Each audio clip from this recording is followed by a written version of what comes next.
Noon, para lang mapangasawa mo si Kinzo, hindi ka nag-atubiling lasunin siya at pumasok sa kanyang higaan. Sa hirap at tiyaga, naging Mrs. Kin ka rin. Ngunit si Kinzo, pinagaitan ka, nilayon ka pa. Kaya napagtiisan mong pagtawanan ka sa buong kabisera. Ngayon, isa na siyang lantang gulay at kailangan mo pang mabuhay bilang isang byuda. Tinitiis mo ba talaga yun? Siyempre hindi. Pero, ano pa bang magagawa ko? Nandito ako. Tutulungan kita. Pumunta ka sa sinadaklatan ni Kinzo, nakawin mo ang kanyang selyo at ibigay sa akin. Maaari kong gamitin ang kanyang pangalan at gumawa ng isang huwad na huling habilin. Kapag siya'y namatay, aasawahin kita. Talaga? Ngayong kasama na kita, paano ko hayaang ikaw ay magdusa? Ang bait mo talaga.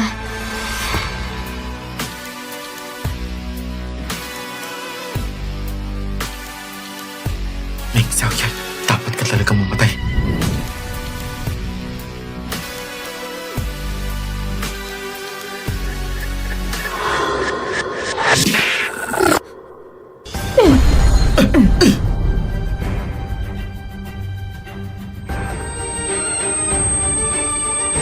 Hindi ba't pinatay na ako? Saan ito? Bakit sa isipan ko may napakaraming kakabang alaala?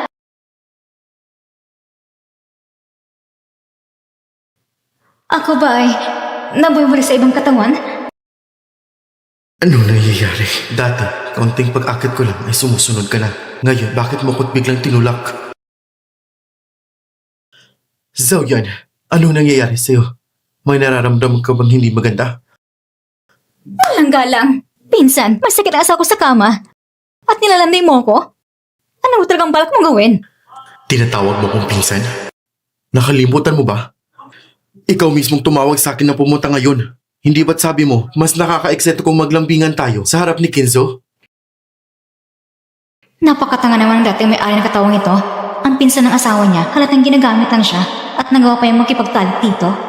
Hindi ba't ikaw, pinsan, ang may masamang balak, sinasadya mong lumapit sa akin kung hindi ko kayo pinagbigyan? Paano kung malalaman ang tunay mong motibo? Anong ibig mong sabihin? Ang asawa ko'y walang malay. Kung makuha mong kanyang silyo, maaari kang gumawa ng anumang dokumento, hinimok mo akong nakawin ng silyo, hindi ba't gusto mo lang kamkamin ang buong Ken Corporation, ha? Talaga palang mali ang tingin ko sa'yo. Sige, hindi na rin ako magpapanggap. Ang video ng ating pagtataksil kanina, na-record ko lahat. Kung ayaw mong malaman ng pamilyang Kin ang tungkol dito, dapat sundin mo ang bawat sasabihin ko. Anong ginagawa mo? Ikaw!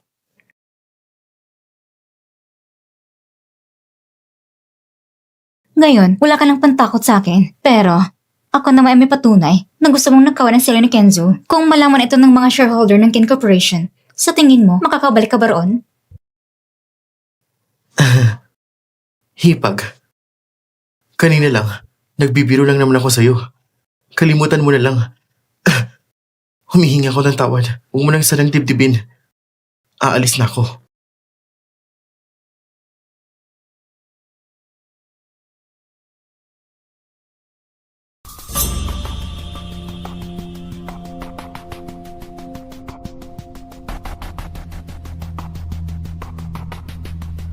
Ito ang ginawa ni Meng Xiaoyan. Isang babaeng sakim, hangal at masama. Bakit biglang nagbago ang ugali? Hindi kaya may bago siyang pakana?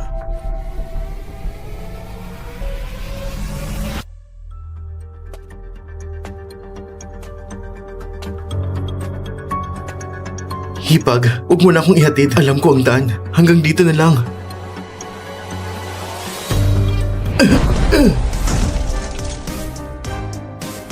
Kailan pa siya naging ganito kalakas? Pumunta ko para balaan ka, pinsan. Kung may balak kang masama sa pamilya Ken, pag-isipan mong mabuti kung ilang palo lang kakayanin mo sa akin. Naiintindihan ko. Huwag kang mag-alala.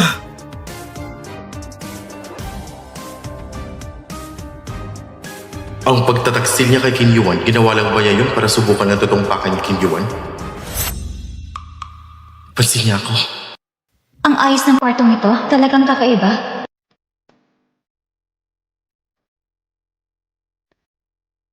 Ano na naman ito?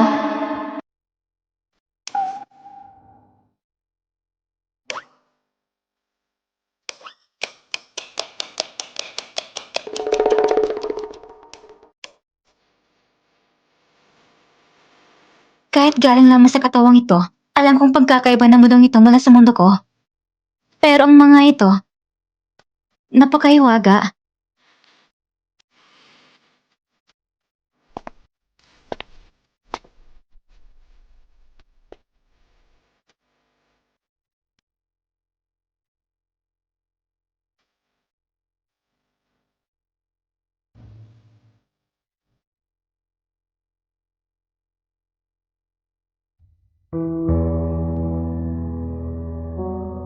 Ano ito?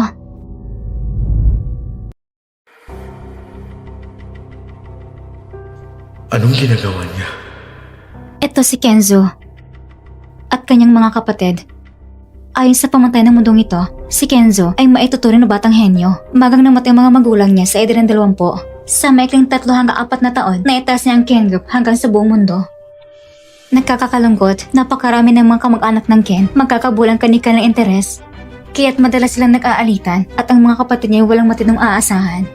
Ngayon, ang lahat ng gastos dito, ako, si Kenziang, ang sasagot! Salamat! Woo! Ito ang pangalang kapatid ni Kenzo, ang president ng Ken Group. Tunay naman ni President Ken ang kanyang mga kapatid. Sa buong Jiang City, walang mas malo pa sa dalawang ito.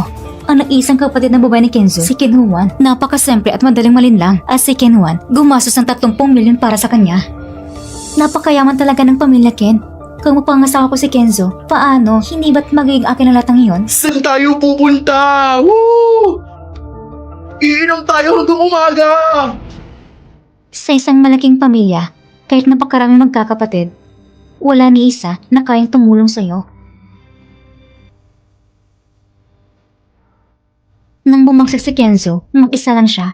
Hinahangan siya ng mga kamag-anak ang kapangyarihan ng Ken Group. Habang ako buong puso nakikipaglaban, pinagtataksilan pa ko ng sarili kong kawal. Ang kapalaran natin ay napakapareho.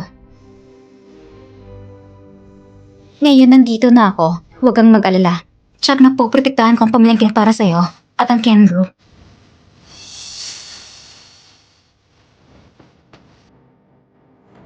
Sabi niya, napoprotektahan niya ang pamilyan Ken para sa akin. Siya pa rin ba si Ming Xiaoyan?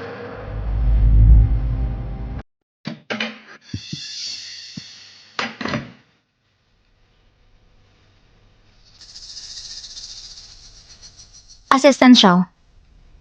Nagdala ka na naman ng doktor para kay President Ken? Oo.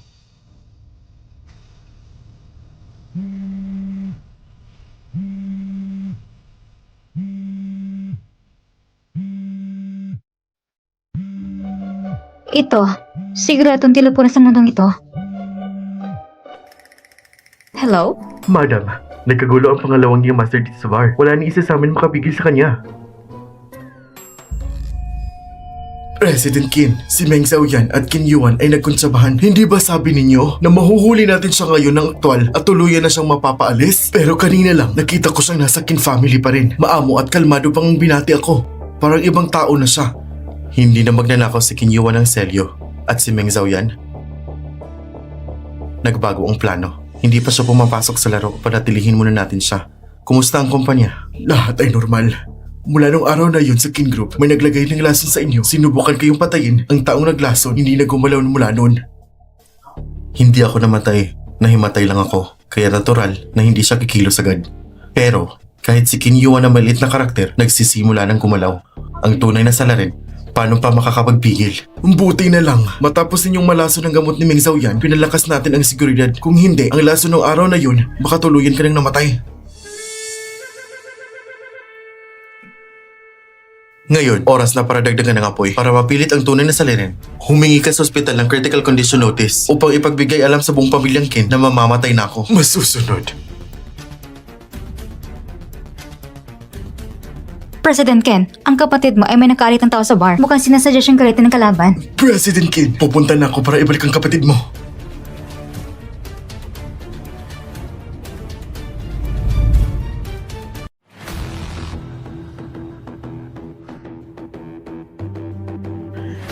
Kinziang, nag-usap na tayo ha. One-on-one ang laban natin. Kapag natalo kita, magmamakaawa ka at aamin ang pagkakamali. At aamin ka rin na ikaw ay umalis sa Kin family. Isang walang kwentang basura. Tama ng satsat. Ngayong laban, siguradong ako ang mananalo. At ang luluhod at aamin ay siguradong ikaw.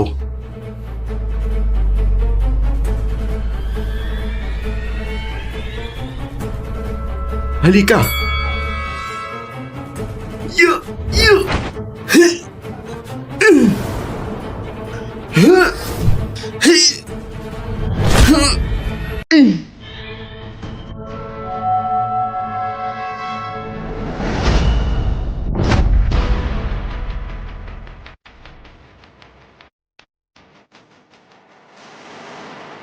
Sino yan? Hindi ko alam.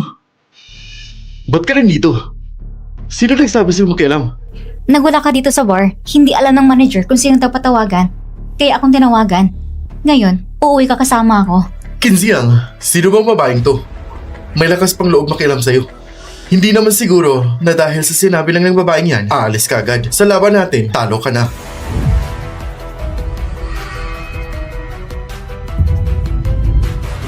Sino bang may karapatang mangialam sa akin? Yung nangyari kanina, aksidente lang. Kung ayaw mo, tara ulitin natin. Huwag ka nang makialam. Umalis ka na. Ako ang sister-in-law mo, ang nakatata ng hipag ay parang ina. Natural na akong dapat mangaral sa'yo. Kinziang, ito ba yung sister-in-law mo? Yung umakyat sa kama para makasampa sa pamilyang Ken? Isang hamak na babaeng mababa ang lipad? Ang pamilya nyo, hindi na ba talaga kaya? Ngayon, umaasa na lang kayo sa babae para mamuno. Sushi J, subukan mo pang magsalita ng kabastusan.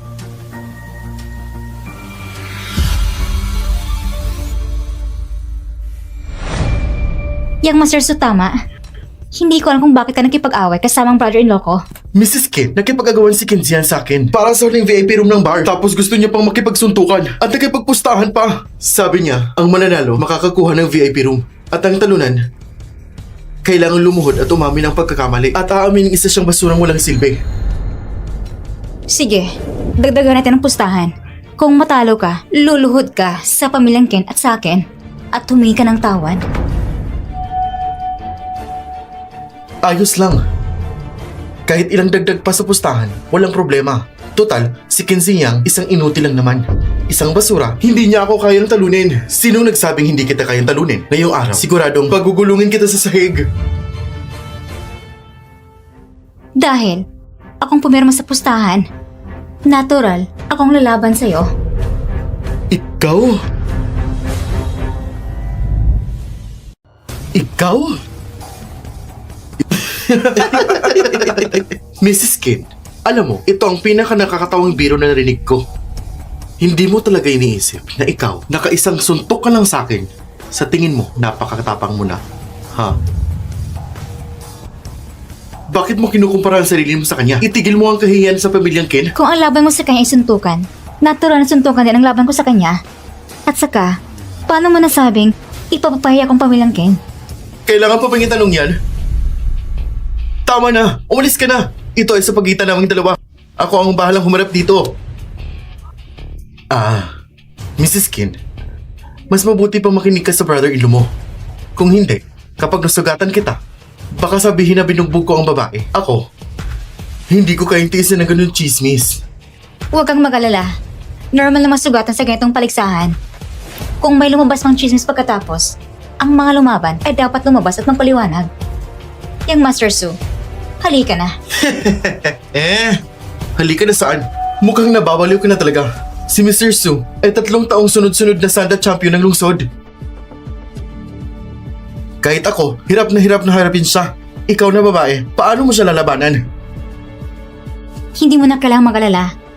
Panalo ko sa laban na ito. Yung Master Su, narinig mo ba? Sabi ni Mrs. Ken, tatalunin ka rin niya. Takot ka ba? Ako? Naku, takot ako. Ang dami ng taekwondo at judo masters na hindi siya kayang talunin. Si Mrs. Ken pa, nangnipis ng braso at bite. Baka baliin lang yan ni Master Su. Baka mamaya, makita pa natin si Mrs. Ken na umiiyak at nagmamakaawa. Walang iya ka. Gusto mo talagang mamatay? Sushi, pakialaman mo ang aso mo. Ikaw, ang laban natin. Tayo lang ang magtatapos nito. Anong klaseng lalaki ka kung idadamay mo pang babae? Meng Zhao yan. Ate, pwede ba? Nagkikiusap ako sa'yo. Ito ay sa pagitan ko at ni Sushi J. Huwag ka nang makialam. Si Sushi J ay sinasadya talagang manggulo. Masasaktan ka lang. Nag-alala siya sa akin. Mukhang itong pilang bata, pwede pa palang madisiplina. Sabi ko na, hindi mo kailangang mag-alala sa akin. Hindi naman ako nag-alala sa iyo. Kapag nabugbog ka, blanco ang mukha ng buong pamilyang Kin. Lalaban pa talaga o hindi? Si Mr. Kin at si Mrs. Kin, nagsisisi na ba o naduwag na kayo? O nag-aaksaya lang kayo ng oras? Kung pro-protektahan ni Kinziang ang hipag niya, kung ganun, kapag sinaktan ko si Meng Xiaoyan, siguradong magwawala si Kinziang at aatake sa akin. Pagkatapos ay pwede ko siyang balikan at saktan at i-upload ang video sa internet. Sa ganitong paraan, ang reputasyon ni Kinziang ay tuluyang masisira. Nandito si Mr. Kim. Bakit nandito rin siya?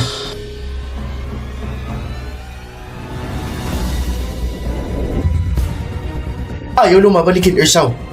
Kung ganun, pilitin natin siya. Nako! Tigil! Mag-ingat ka! Patay. Lagot na.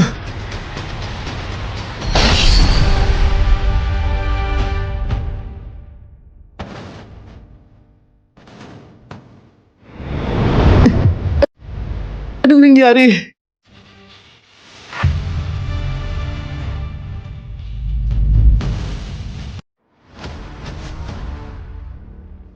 Habang buhay, pinakaya kong mga taong kagaya mo. Bitawan mo ko! Natalo niya si Shushiji at tinatapakan pa. Ate, ayos ka lang ba? Ayos lang ako. Pero Sushao, kahit tinangka mo pang manalakay, ang laban natin, tanggapin mo ng pagkatalo mo. Ngayon, paano patuparin mo yung pangako? Hindi ko tutuparin! Hindi ko tutuparin! Sige, ipapakal ko nangyari ngayon. Hayaan natin husga ng tao, kahit tinangka mo pang sneak attack, nabigo ka. Tutubang natalo kita sa laban? Sinasadyang inisinis Shushiji si Ershao para talunin siya at mapahiya sa harap ng lahat. Pero kung nabigo siya sa sneak attack, sino ang napahiya? Si Shushiji at higit pa sa simpleng laban. Sige! Tinatanggap ko ng pagkatalo, Ershao. Sige! Sige! Hoy! Shushiji, ngayon na inamin mo na ang pagkatalo mo, agad kang lumuhod at humingi ng tawad. At aminin na isa kang walang kwenta. Hindi naman ako sa'yo natalo. Alam ko naman yun. Pero talagang natalo ka naman. Sa ate ko.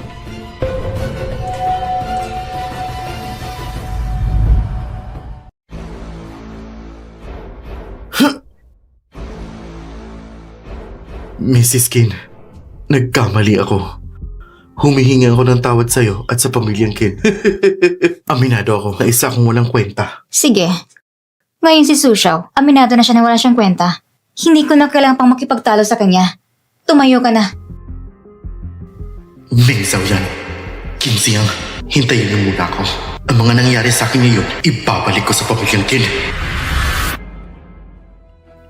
Ibig mong sabihin, si Meng Xiaoyan ay natalo si Shushiji sa isang gala at sa isang salita pa, naresolba ang problema ni Xiang. Tama bang sinabi ko? Mr. Qin, ang ginang ay nagbago ng ganito. Talagang kahanga-hanga. Posible bang ang dati niyang anyo lahat ay palabas lang? Bago kami nagpakasal, inimbestigan ko siya. Dati, hindi siya nagkukunwari. Suriin mo ulit para sa akin kung may kambal ba siyang kapatid na babae at saka sino-sino nakasalamuhan niya kamakailan. Opo.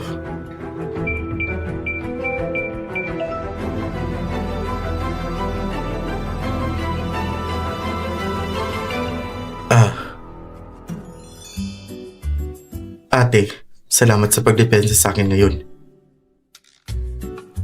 Lumuhod ka. Ha? Anong sabi mo? Luluhod ako? Bakit naman ako luluhod? Lumuhod ka! Ba't ka naman sumigaw ng malakas? Asaitas pang kuya ko natutulog. Baka magising pa siya. Ito medyo marumi ang sahig. Kung magigising siya, okay lang. Kapag nagising siya, pwede mo ipagpatuloy ang pagiging alipin na anak ng mayaman. Ngayon, nakarate ang kuya mo sa kama. Maraming nakatingin sa pamilyang Ken. Hindi ko hinihiling na gawin mo para sa Ken. Ang kailangan mo lang, huwag ka lang magdulot ng gulo. Kanina sa bar, si Sushi Jin mismo ang nagsimula. Saka, huwag mong isipin na dahil tinulungan mo ko, makokontrol mo na ako. Noon, may bala kang masama sa kuya ko bago kang pumasok sa Kin. Hanggat hindi ka kinikilala ng kuya ko, hindi ka magiging ate ko. Alam mong sinasaktan ka na, pero nagkakamali ka pa rin. Tapos ganun ka pa rin mag-isip. Kung tungkol naman sa plano ko laban sa kuya mo, kasalanan ko na yon. Pero siya pa rin ang kuya mo, legal na asawa ako. Paano mo nasabi na hindi ko siya asawa? Kung gusto mong kabutihan ng Ken, Mas mabuting sumunod ka na lang. Kung hindi, babasagin kong mga binti mo. Siya? Seryoso ba talaga siya? Ang babaeng ito, bakit ba ganun katindi sa akin? At sinasabi pang ginagawa ko niya ito para sa Kin, kung tunay na para sa Kin, gagawin ko naman. Hindi mo na kailangan pang sabihin, hindi ko pupunta ng bar. Ako pa! Talaga hindi na ako pupunta. Magpapakabait na ako. Ngayon, mukhang hinahamon ni Shusuji si Ken Ziya, pero ang target niya talaga ay ang pamilyang Ken. Sunod-sunod panggugulo sa Ken. Tunay ang delikadong kalagayan ng Ken. Dati si Kenzo lang ang nagpapapanatili sa pamilya. Araw-araw, hindi alam kung galang problema kailang harapin. Mukhang kailangan ko pang maging mas maingat. Walang silbi! Gusto ko lang naman pahiyan si Ken Ziyang upang ipakita sa mga shareholder ng Kin Group na siya isang taong hindi maaasahan. Hindi mo ba talaga kayang gawin ang malit na bagay na yon? Pero kasalanan Meng Zhao yan. Hindi mo ba kayang talunin ng isang babae? Ipinagmamalaki mo ba yon? Paalala lang ulit, kung wala kang magawa para sa akin, umalis ka na! Magpatuloy ka sa pagiging sampid na anak! Lumabas ka! Opo. Pa.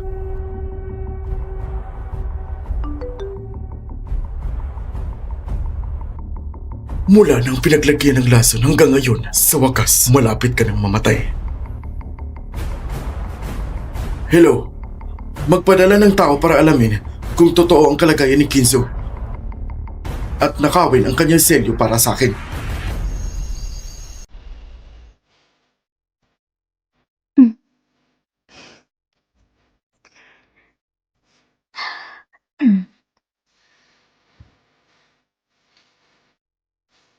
Noon sa digmaan, laging may unan na may mga palaso. Ngayon, itong malambot na unan, hindi na masayan sa pagtulog ko.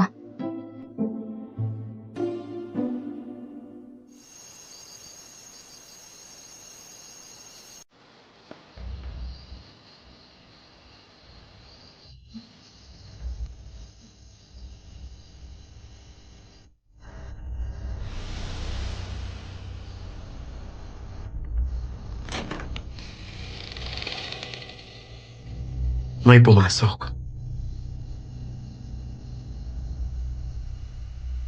Malala ang karamdaman. Nawala na ng lakas ng buhay. Malapit nang mamatay ang pulso. Talagang mamamatay ka na, Kinzo.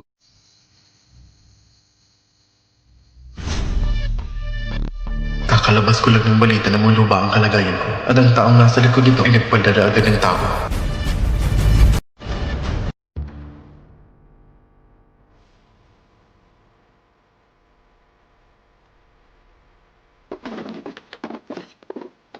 Anong tunog yun? Gano'n ang katagal na? Sino kaya nasa itaas? Saan nga ba nakatago ang selyo ni Kinzo?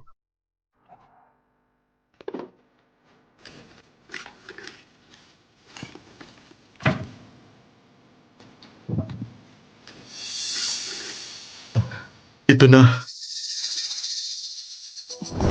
Pumasok ka sa King House para magnakaw? Sino nag-utos sa'yo? Walang nangyari sa'yo.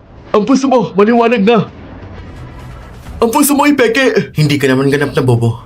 Huling tanong ko sa'yo. Sino nagpadala sa'yo?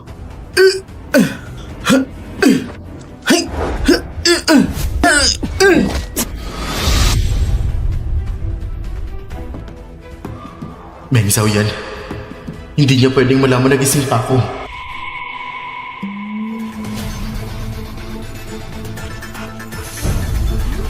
Bakit narito si Kenzo? Posible bang ang taong ito may masamang balak sa pamilya Ken? Sino ka? Bakit ka pumasok sa Ken House? Lumayas ka dyan! Gusto mong tumakas? Ang babaeng ito, bakit mas malakas pa kay Kinzo? Sabi ko, bakit ka pumasok sa Ken House para kunin ang asawa ko? Kinuwan, bakit gising ka pa sa oras ng gabi? Bakit ang ingay-ingay mo dyan? Kuya? Ang taong ito ay pumasok sa Ken sa gabi, gustong dukutin ang kuya mo, at ayaw magsabi ng dahilan kung anong intensyon niya. May bala ka sa kuya ko? Ayaw mo nang mabuhay ha? Tatawag ako ng pulis. Huwag kang tumawag ng pulis. Hindi ako nagnakaw ng tao. Ginawa ko lang. Pumunta lang ako para tignan ang pulso ni Ginoong Kin. Sa totoo lang, hindi naman talaga nawala ng malay si Ginoong Kin. Wala siyang karamdaman. Lahat-lahat ay palabas lang niya. Siya, gusto niya lilangin kayo gamit ang pagkakahimbing at angkinin ang Kin Group mag-isa. Pagdating ng oras, paalisin lahat ng may bahagi sa Kin at ipataboy sa Kin Group. Gusto niyang lokohin sina Qin Ziyang at Meng Xiaoyan. Kung maniniwala sila, magkakaproblema na.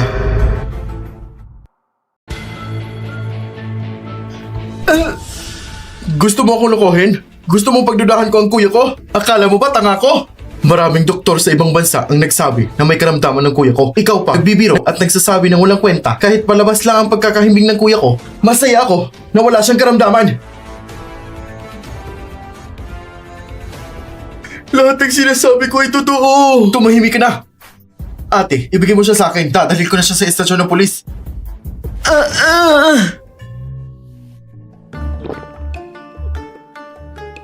Mahilig ito tumakas. Ngayon, hindi na siya makakatakas.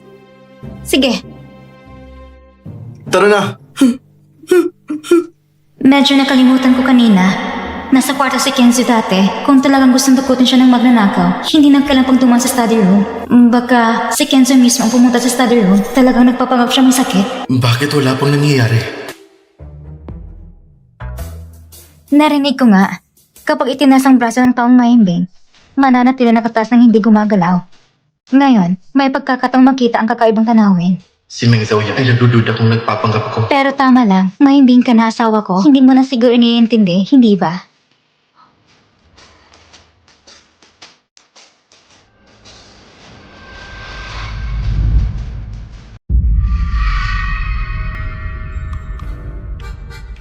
Kahit gusto mong subukan ako, sobrang pambata naman ang paraan mong ito.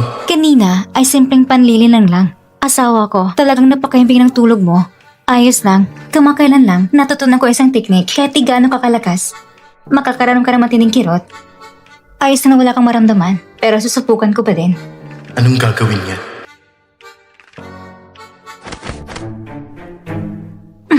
Bakit walang reaksyon? Susubukan ko ulit. Mukhang hindi pa ako bihasa sa teknik. Kailangan ko pang ulitin ng ilang beses. Uulitin na naman?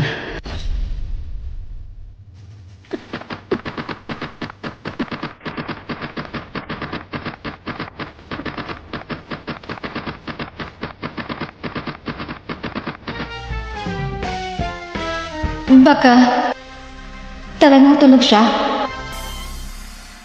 Sige na nga. Siguro may ibang dahilan kung bakit siya din nasa study room. At meron siyang layunin.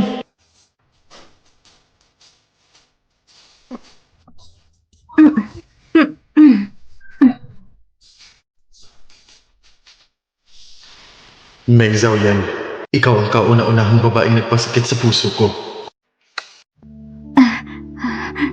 Mahina pang lakas ng katawan na ito. Napakaliit pa. Kung sa akin ang katawang ito, kaya kong buhat ng dalawang Kenzo na walang kahirap-hirap.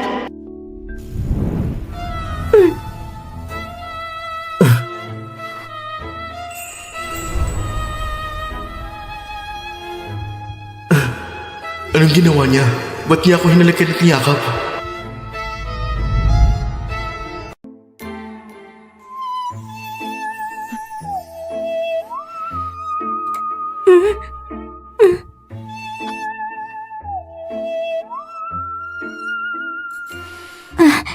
Buti na tulog siya. Kung hindi, saan ko ilalagay ang dangal ko? Dati sa larangan ng digmaan, maraming pagkakataong malapit ng mamatay. Hindi ako natakot noon. Ngayon, simpleng halik lang sa lalaki. Kinakabahan na ako. Dito sa lugar na ito, hindi ako dapat magtatagal.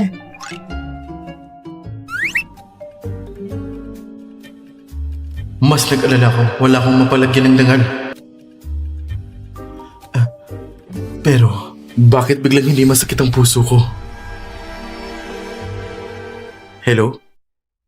Ziyang, dalhin mo sa pulis ang magnanakaw. Subaybayan mo ang magnanakaw para malaman kung sino ang nasa likod nito. At saka, alam ng magnanakaw na nagpapanggap akong tulog. Huwag mong ipalabas ang balita na malapit na akong mamatay. Opo, Mr. Qin. Matagal na kitang hinintay at sa wakas, malalaman ko na kung sino ka.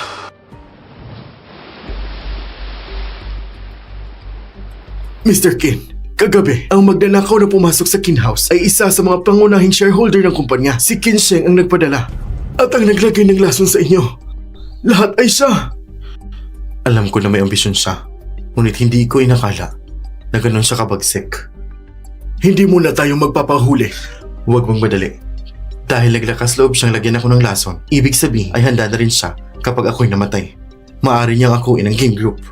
Ang ibig niya sabihin ay si Kin Sheng binili ang ibang shareholders. Sa loob ng 2 araw ay ang Kin Group ay magkakaroon ng buwan ng shareholders meeting at sa oras na yon utusan mo dahil matagal na akong nakaratay. Ayon sa bagong patakaran ng grupo, ang meeting na ito ay kailangan pumili ng acting CEO. Masusunod. Mr. Kin, pinapagawa niyo rin sa akin ang tungkol sa asawa niyo at may resulta na rin. Anong resulta? Anong resulta? Maliban kay Kin Yuan, wala siyang nakasalamuha pang iba. At saka, wala rin siyang kambal na kapatid. Ngunit ang pagbabago sa misis niyo ay sobra namang kakaiba. Baka dapat muna natin siyang paalisin sa Kin House at kontrolin. Baka makaapekto sa malawakang plano.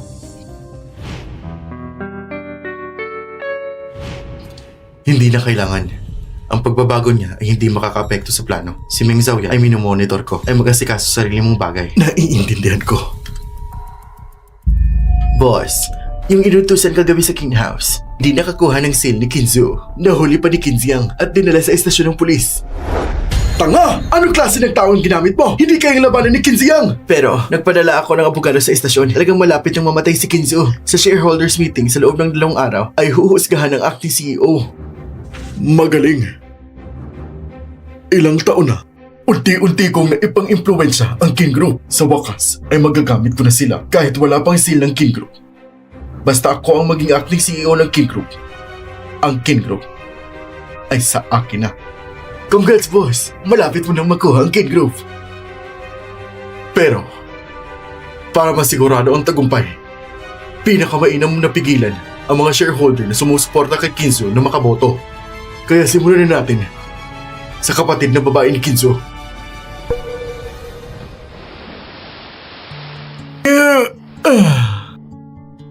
Nandito ka na. Sakto lang. Luto ng pagkain. Nagluto ka? Hindi ba't hindi ka marunong magluto? Di ba hindi ka marunong magluto? Napalampas ko lang ang dating may-ari ng katawan ay talagang hindi marunong magluto. Pero ako, kung hindi marunong magluto, matagal na kang gutom sa kagubatan.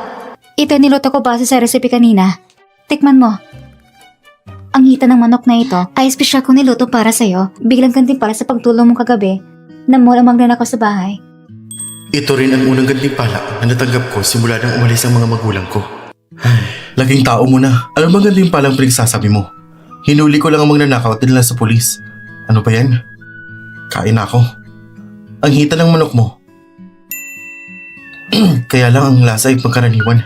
Huwag mo kong hintayin. Lalabas na ako agad. Wanwan, nakabili ka na. Maghugas ka muna at kakain na tayo. Siya ang kapatid ni Kenzo, si Kinhuan. Bumalik lang ako para kunin isang bagay. Aalis na ako.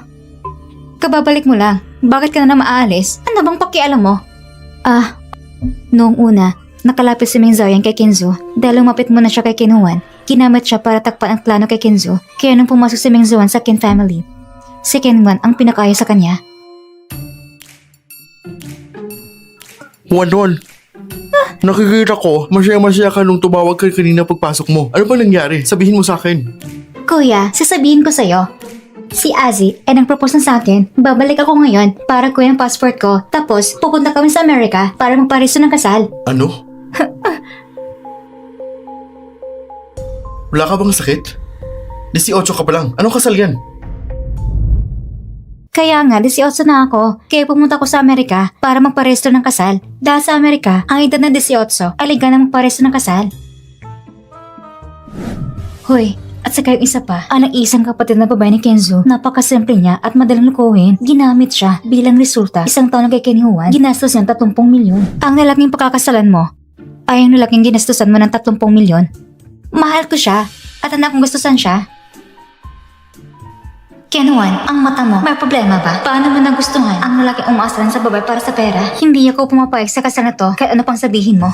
Ano naman kung ayaw mo? Ito ay desisyon ko. Huh? Wala kang pakialam. Tama si ate. Hindi rin ako sang-ayon.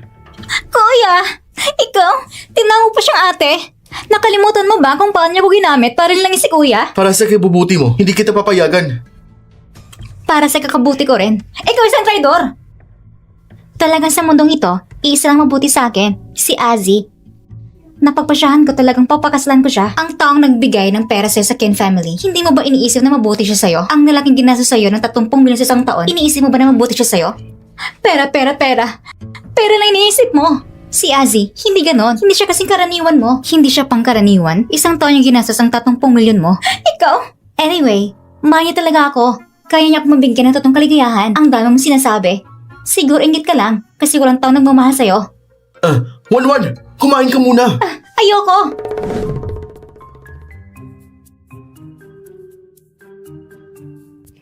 Nahanap ko na.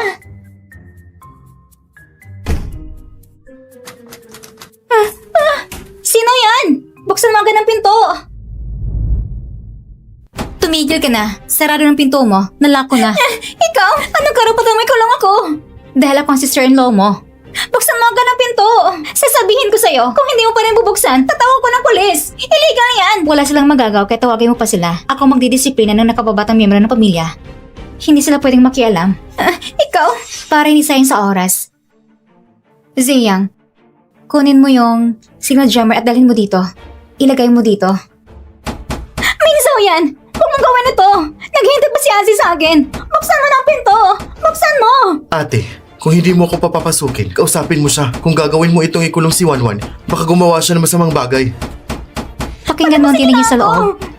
At ikaw naman, Urshel. Huwag kang mag-alala, nandito ako. Palabasin niyo na ako! Hindi siya gagawa ng masamang bagay.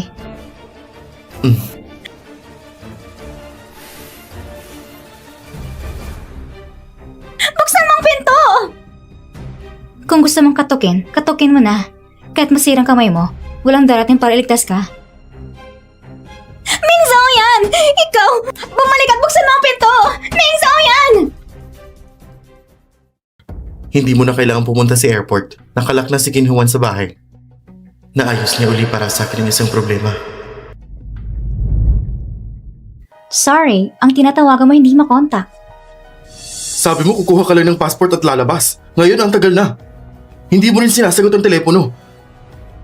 Baka nagbago ka ng isip. May 50 milyon sa card na to. Kung mapapaniwala mo si Kinhuan na sumama sa'yo sa US para magpakasal, hindi lang pera sa card ang mapupunta sa'yo. Pagkatapos, kapag natapos ng lahat, magbibigay pa ako sa'yo ng 50 milyon. Walang problema. Kung papakasalan ko si Kinhuan, hindi ko lang makukuha ang kanyang lahat ng ari-arian. Makukuha ko pa ang 100 milyon ng libre. Ganitong klaseng oportunidad ang hindi ko pwedeng palampasin.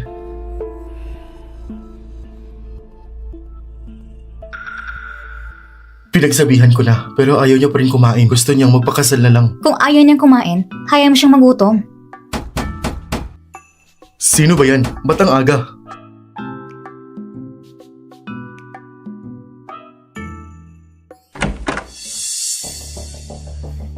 Sino ka? Kuya, ako ang boyfriend ni Wanwan, si Azzy. Huh? Ikaw ang kumuha sa kapatid kong babae papuntang US para magpakasal. Hindi pa kita pinaparusahan. Ikaw mismong lumapit, hindi ba?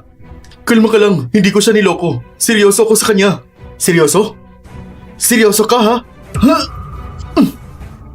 Ate, Papasukin mo siya.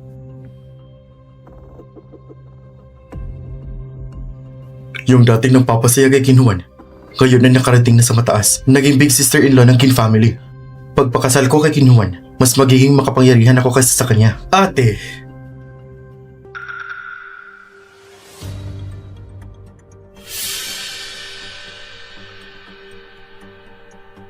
Aze, umupo ka. Sa katawan na ito, sa laala ng orihinal na may-ari, niloko ni Aze si Kinhuan ng pera. Nang hihingi sa kanya, mapang-agat at bulakbol, ay nakikipagtagpos sa mga babae sa internet. Ganitong tao, kapag papakasalan si Kinhuan, ano bang mabuting hangarin niya? Sabihin mo, bakit bigla ka nag-propose kay Kinhuan? nagpropose ako kay Kinhuan dahil mahal ko siya. Gusto kong makasama siya sa buong buhay ko. Mrs. Kin, sana po ay pahintulutan ninyo kami. Ang kuya ni Kinhuan ay nasa koma. Pero sa oras na ito, Inuudyok mo siya at labis pang bata at papunta sa Amerika na para magpakasal? Napaka-irresponsable kung ganyan. Sigurado ka ba na dahil sa pagmamahal mo? Bibigyan kita ng huling pagkakataon. Maging tapat ka. Bakit bigla ka nag-propose kay Ken Juan? Kahit ilang ulit mo pang itanong, iisa lang ang dahilan. Mahal ko siya. Meng Zhao yan. Hanggang tutol ka, ano bang magagawa mo sa akin? Ano ba? Sinasabi nilang sa telepono ng isang tao, nakatagong lahat ng kanyang lihim. Kung sinasabi mo na mahal mo siya, gusto mo siyang pakasalan, gusto kong makita kung anong lihim ang tinatago mo sa kanya, ibigay mo sa akin telepono mo kung wala kang lihim.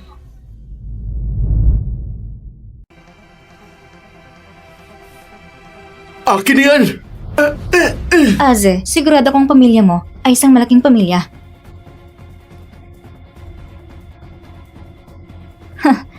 Meron pala. 8 ina at 12 tita sa loob nito. Aze, at sa tita mo, ang dami niyong koneksyon. Tinutulungan mo pa siyang pumili ng damit. Ang talino mo. Ngayon, ibalik ko ng telepono mo. Magkukona kung walang nangyari. Kahit papakasal mo si Ken Juan.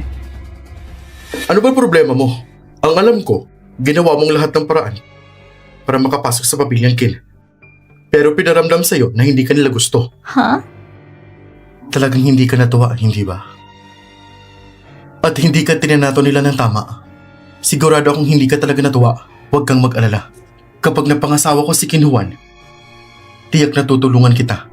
Magkasama tayo. At ang pamilyang Kin ay pababagsakin natin. Huwag mong ipangarap ang imposible. Hindi mo talaga kayang pakasalan si Ken Juan.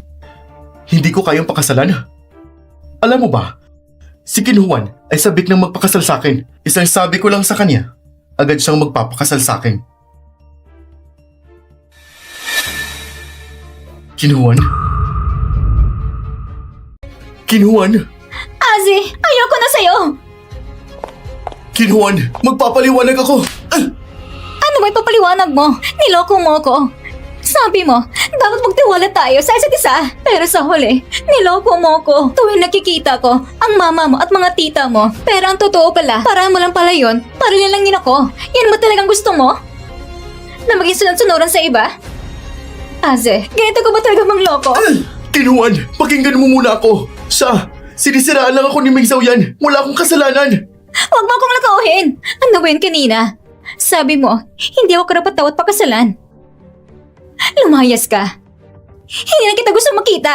Lumayas ka! Ken Juan, bigyan mo pa ako ng isang pang pagkakataon. Sabi ng kapatid ko, lumayas ka. Hindi mo ba narinig? Kung ayaw mo talagang umalis, tatawag ako ng pulis. Ziyang, tumawag ka na ng pulis. Sasabihin ko may nagtatagang manloko ng pera sa kapatid mo. At gusto pang isama sa ibang bansa.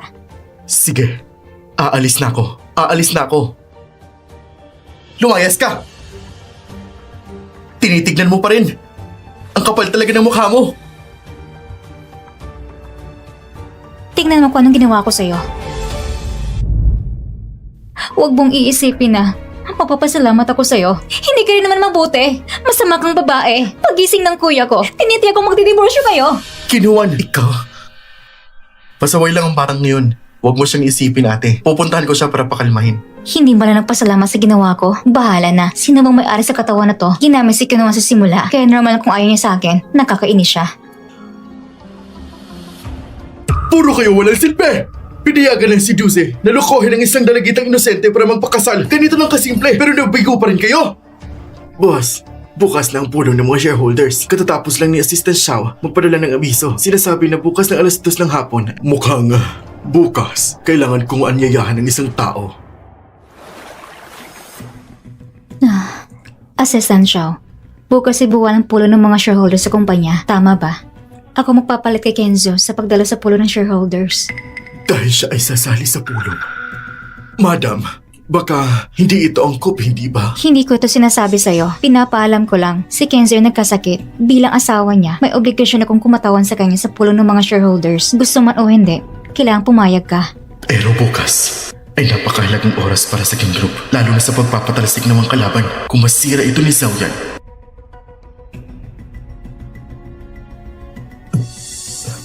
Ano? May problema ba?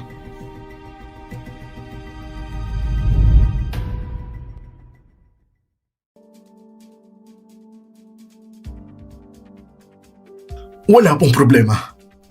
Madam, ang pulo ng mga shareholders bukas ng hapon ay sa 2:00. Dadalhin kita sa eksaktong oras sa King House para sunduin ka.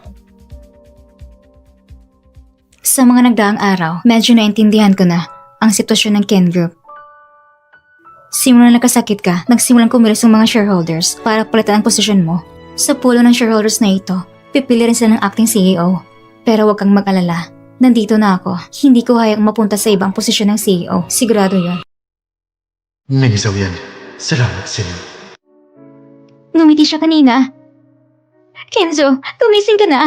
Narinig mo ba ako? Kenzo! Kenzo!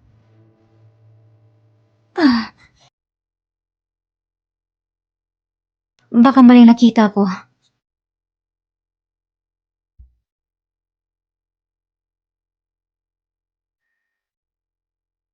Muntik na akong mahuli dun. Bukas na bukas, tatapusin ko ng kalokohan to. Ay, Sa tingin ninyo, sino ang pinakaangko para sa posisyon ng acting CEO? Bumagsak si Kenzo. Kaya ang susunod na hahalili ay natural na kapatid ng Pangulong Ken. Si Ken Ziyang ang mauupo. Si Ken Ziyang ay tamad at walang alam. Kaya niya ito? Sa tingin ko, mas angkop pa rin si Ken Lao. Mas tama siya para sa posisyong ito. Oo, tama. Sumasang-ayon din ako kay Ken Lao. Kahit na ang plano niyang tuluyang tapusin si Ken Ziyang ay nabigo, pero si Ken Ziyang, hindi siya karapat-dapat na makipag-agawan sa akin. Ang posisyon ng acting CEO ay akin lamang. Hindi ako sang-ayon.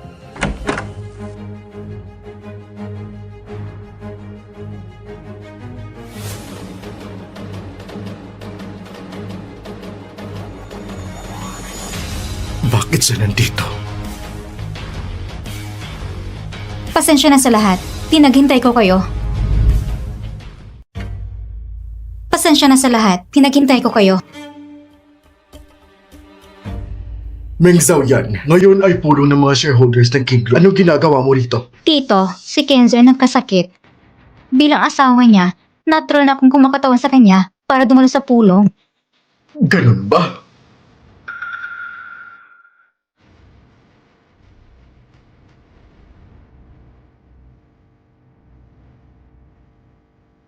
Si Tito ng Kenzo kilala bilang isang mabait at magiliw na tao.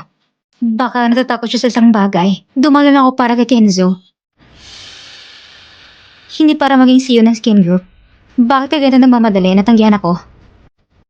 Ikaw? Ikaw? Kung wala ka nang sasabihin, Tito, at kung wala ka ng ibang opinion, pwede na bang magsimula? Bahala na. Dumating si Meng Xiaoyan at anong magagawa niya? Hindi niya mapipigilan ang aking plano. Assistant Xiao, magsimula na tayo agad. Ang layunin ng pulong na ito, siguradong alam na ng mga shareholder kung ano ito. Ngayon, si Mr. Ken ay nakaratay na ayon sa patakaran ng kumpanya. Ang presidente ay hindi makakapag-asikaso ng mga gawain ng kumpanya. Kailangan na nating pumili ng acting CEO. Ngayon, inaanyayahan ko ang bawat shareholder o magrekomenda para sa posisyon ng acting CEO. Inirekomenda ko si Ken Lao bilang acting president. Isang kalokohan! Meng Xiaoyan, paninirang puri ito! Nagbibiro lang ako. Bakit ka nagmamadali? Baka ang shareholder na ito ay nagrekomenda sa'yo dahil hinahangaan ka niya at naniniwala na karapat-dapat ka na pamana ng Kin Group. Oo, tama, ganun nga. Meng Xiaoyan, pinaglalaroan mo ba ako? Dati, ang akala ko lang ay bilhin ni Tito ang ibang shareholders. Ngunit nagalit siya. Baka tama siya. Tito, ngayon alam na ng lahat ang iyong ambisyon. Dahil sina Ken Lao at Ken Ziyang ay parehong nagnanais na tumakbo bilang acting president, ang pagboto natin ay opisyal nang magsisimula at ngayon inaanyayahan ang mga sumusuporta kay Ken Ziyang na magtaas ng kamay. 4 na boto. Nailantad ko na ang ambisyon ni Ken Lao.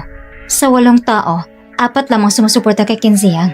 May Zhao yan. Anong silbi ng iyong mga maliit na pakulo? Ang lahat ng natitira ay nabili ko na. Assistant Xiao, ngayon oras na para bumoto sa akin, hindi ba? Ngayon ay inaanyayahan ko naman ang mga sumusuporta kay Kinlao sa pagtaas ng kamay.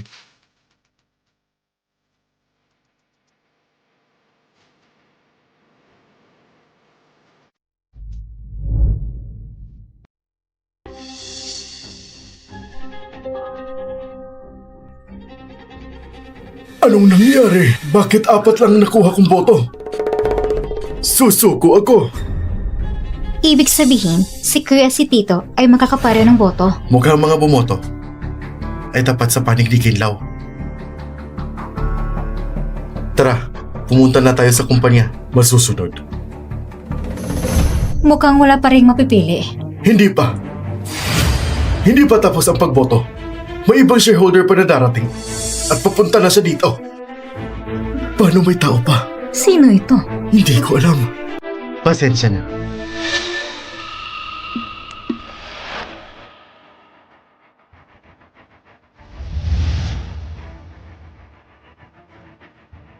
Huli na akong dumating. Kang yan? Kang yan? Siya nga kapatid ni Kenzo na pumunta sa ibang bansa na marami at palaban si Kin Kanyan. Ano nangyari sa kanyang paa? Bakit bigla siyang dumating? Ako rin ay shareholder ng King Group. At ang boto ko ay para sa aking tito, si Kinlao at si King Shen.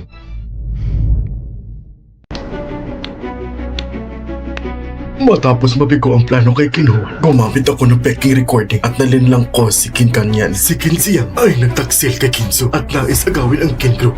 Hindi ko inakala na maniniwala siya. Meng Zhao yan. Gagawin ko ang lahat ng paghahanda. Anong laban mo sa akin? Kanyan. Bakit? Dahil niloko mo ang kuya mo. Hindi ka karapat dapat maging acting CEO ng King Group. Paano ko niloko ang kuya? Kung sinabi ni Ken Kanyan yon, siguro si Kenshin ay nagpakatang sabi-sabi, bobo ka. Lahat ng sinabi ng iba ay pinaniniwalaan mo. Ano? Anong sabi mo? Isang babaeng nagpakadalubhasa sa panlililang. Iniisip mo ba talagang ikaw ay Ken? Eh ikaw naman, kung sino man ay lumalaban sa sariling pamilya, maaari na kang tawagin pamilyang Ken. Anong karapatan mong sabihin na hindi ako Kin family? Mas karapat dapat ako maging Kin family kaysa sa kahit sino sa inyo. Kanyan, bakit mo siya pinapaliwanag pa? Tulad nga ng sabi mo, hindi siya Kin family. Wala siyang karapatan na pamahalaan ang Kin Group at ang mga bagay ng Kin family. Tama. Hindi ko na kailangan magpaliwanag. Kahit papano, ibinoto ko na ang boto ko para kay Tito. Ngayon, ang boto ni Tito ay mas marami kaysa sa kay Kin Ziyang. Assistant Xiao, i-anunsyo mo na ang acting CEO ng King Group. Hindi ko inakala na sa critical na oras, si Fourth Young Master ang lalabas at gugulo. Anong gagawin natin? Bakit hindi pa dumarating si Kinzo? Assistant Xiao, dapat mo nang i-anunsyo ang resulta. Ba't ka nagmamadali dito? Huh?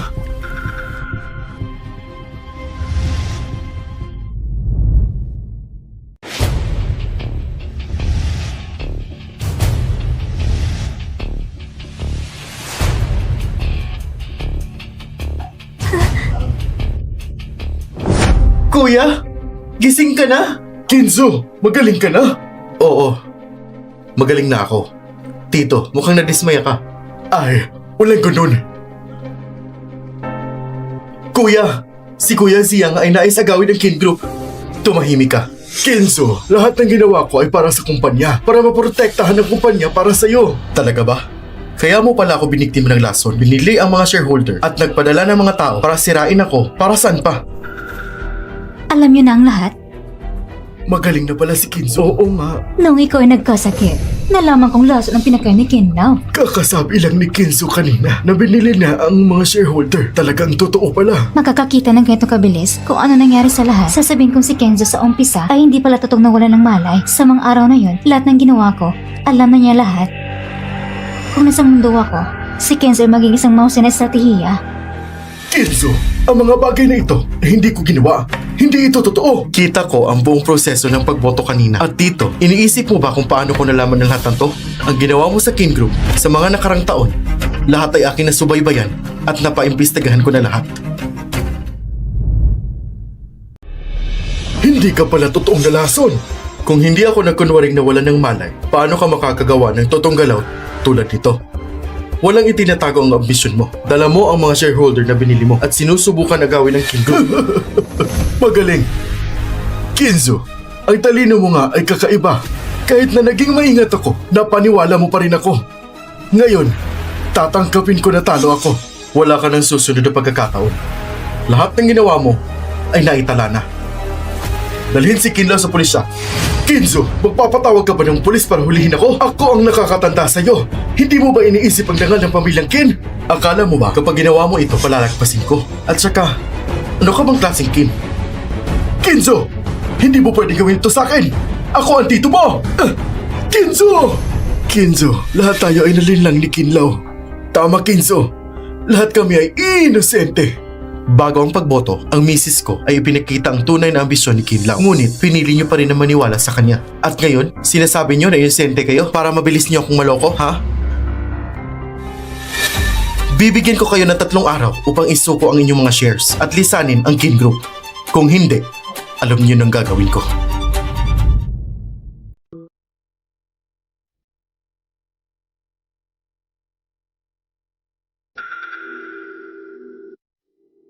Kuya, pasensya na. Ako, hindi ko alam na masama si Tito. Nilinlang niya ako. Hindi mo kasalanan yun. Tama ka, Kang yan. Hindi mo rin sinasadya. Kahit na na-misinterpret mo ako, hindi nagalit sa'yo ang kuya mo. Tama. Kung magsisihin ka, si Tito lang dapat. Kinlaw. Masama talaga siya. Kuya, alam ko na ang mali ko. Hindi na ako tatakas sa klase. Alam mo man ang mali, kailangan mo pa rin lumuhod. Kapag nagkamali, paparusahan. Yan ang alituntunin ng Kin. Kuya, sabi mo nga, kapag nagkamali, dapat parusahan. Yan ang batas ng Kin. Pero bakit ngayon, wala nang bisa ang batas? Kinzo, may isang bagay pa na kailangan kong i-report ng pribado sa'yo. Sa study room tayo.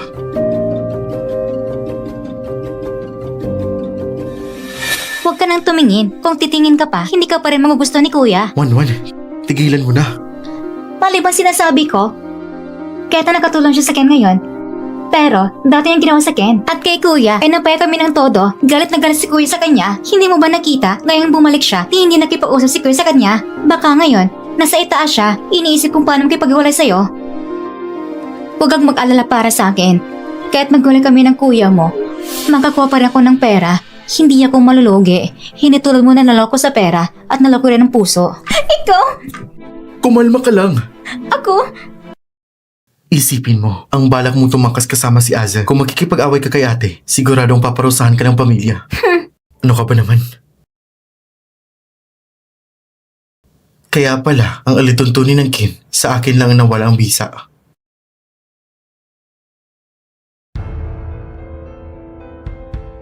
Sige, sabihin mo. Ano bang gusto mong sabihin? Kinzo, bago ka magpanggap na nawalan ng malay, kapag naayos ito, makikipaghiwalay ka na sa asawa mo. Ngayon ba, kailangan kong kontakin ng abogado para gumawa ng kasunduan sa diborsyo? Kinzo, ayaw mo na ba talagang makipaghiwalay? Alam mo ang iniisip ko. May plano na ako sa diborsyo. Sa loob ng Kin Group, ang mga taga-suporta ni Kinlaw ay hindi pa umaalis. Ang trabaho mo ngayon ay ayusin ang natitirang problema. Naiintindihan ko, Kinzo. Kahit nakatulong siya sa Ken ngayon, pero dati niyang ginawa sa Ken at kay Kuya ay napaya kami ng todo. Galit na galit si Kuya sa kanya. Hindi mo ba nakita? Ngayong bumalik siya, ni hindi nakipag-usap si Kuya sa kanya. Baka ngayon, nasa itaas siya, iniisip kung paano makipag-iwalay sa'yo. Kung talagang gusto ni Kenzo magdiborsyo, ayos lang. Ang dating may-ari nito ay gumawa ng masama sa Ken. Kung manatili ako sa Ken, kailangan kong patuloy na magbayad ng kasalanan niya. Kung aalis ako sa Ken, makakapamuhay ako ng maayos. Sino yan? Mag-ingat ka.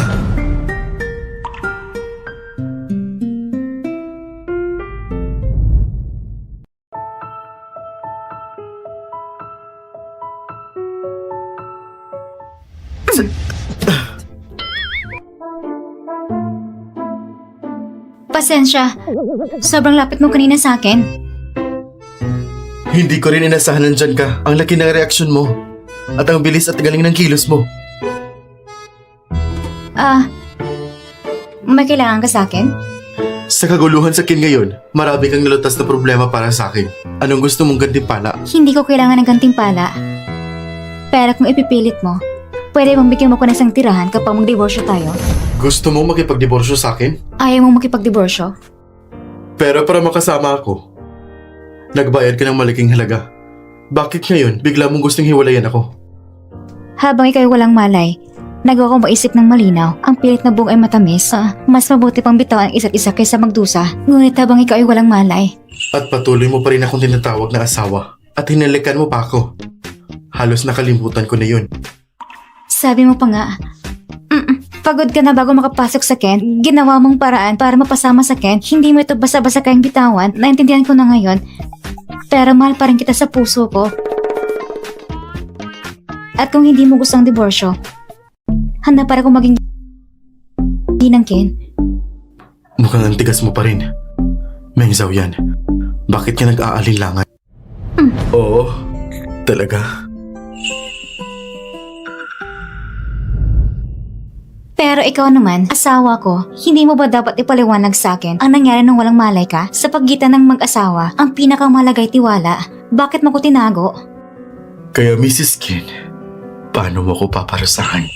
Ang kaba na naramdaman ko nung halikan kita, nararamdaman ko muli. Meng Zhao yan, sa larangan ng digmaan, nahawakan mo na ang bangkay ng lalaki, pati na rin ang mga puto na bahagi ng katawan. Hindi ko pa alam kung paano ka parurusahan. Mamamarkahan muna natin ito. Pero asawa ko, bakit ka masyadong mabuti sa akin ngayon? Hindi mo ba gusto ng diborsyo? Mr. Kin, hindi ba ayaw mo nang makipagdiborsyo? Paano ko naman hindi gustuhin ang diborsyo, pero hindi pa ito ang tamang panahon. Pansamantala, hindi muna tayo magdidiborsyo. Marami pang dapat ayusin sa Kin. Kung magdi-divorce tayo ngayon, maapekto ng kumpanya. Sige, kapag naging maayos ng kumpanya, saka tayo magdidiborsyo.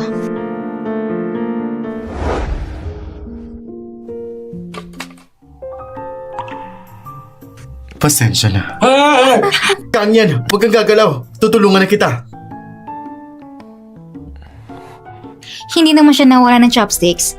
Bakit kayo nagkaganito? Hindi naman siya nahihirapan. Bulag ka ba? Hindi mo ba nakikita na may problema sa kanyang paa? Kinuwan,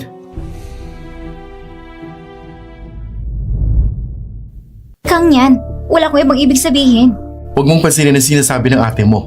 Alam ko na kaya mo namang pulutin ng chopsticks. Gusto ko lang tulungan ka. Pulutin ko na lang para sa'yo. Papalitin ko na lang din ng bago. Hindi na kailangan. Busog na ako. Babalik muna ako sa kwarto. Ihahatid kita. Hindi na kailangan! Kaya ko na mag-isa.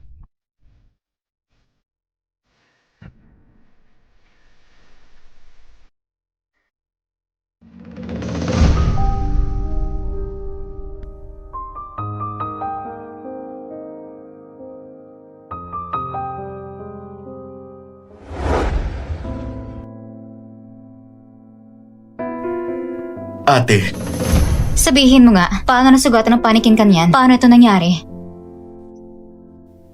ate, hindi ko pwedeng sabihin. At wala rin itong kalilaman sa'yo. Si Ken kanyan ay kasapi ng Ken at ngayon ako ang asawa ng kuya mo. Bakit hindi ko pwedeng malaman? Nakikita ko na para may pinapasan siya at lumalayo siya sa inyo. Hindi kayo masyadong nakakasundo. Paano nasugatan kanyang paa? Sabihin mo sa akin, baka maibsan kong bigat sa loob niya. Talaga? Pero, Hindi mo ko pinaniniwalaan. noon, tungkol kay Kinuan, pati sa pagpili ng acting CEO, talaga namang may paraan si ate. Baka nga, talaga ngang maibsan niya ang bigat ng loob ni Kangyan. Sige, sasabihin ko sa'yo. Ate, alam mo ba, maaga pa kaming nawalan ng magulang. Ang buong bahay, nakaasa lang sa kuya namin. Pagkatapos niyang pamunuan ng Kin, maraming shareholders ang hindi sang-ayon. Lahat magulo.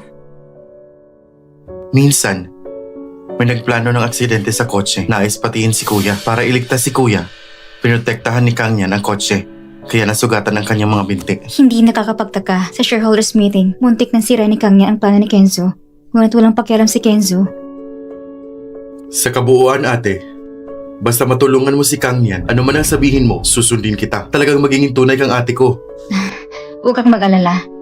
Gagawin ko.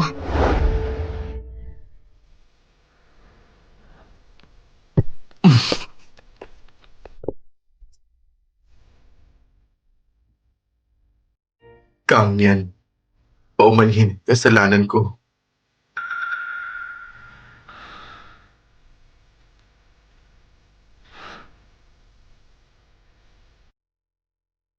Sa dami ng laban, kahit na sila ng Vice General, nakatagpo rin ng mga sundalo na namatay. Matapos protektahan ako mula sa mga palaso, naiintindihan kita.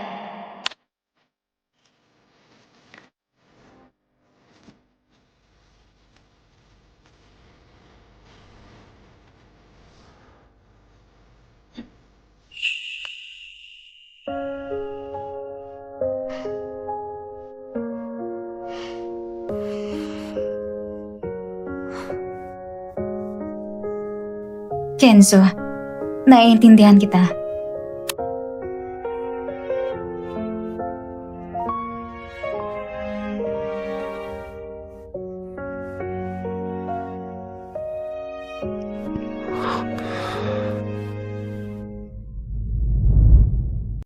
Walang reaksyon.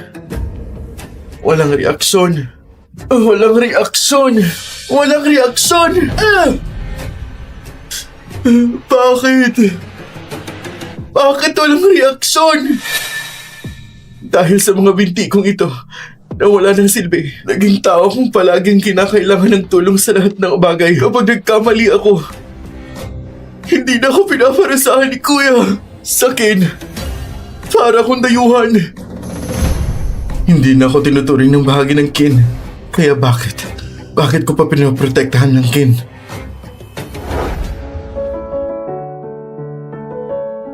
Kinzo, may malaking problema tayo. May virus sa database ng kumpanya. Ay lihim ng proyekto ng King Group ay ninakaw. Tignan mo to! Ang virus na ito, siya ang gumawa. Kapag pinindot ang confirm key na ito, tapos na ang King Group. Wala nang makakaligtas.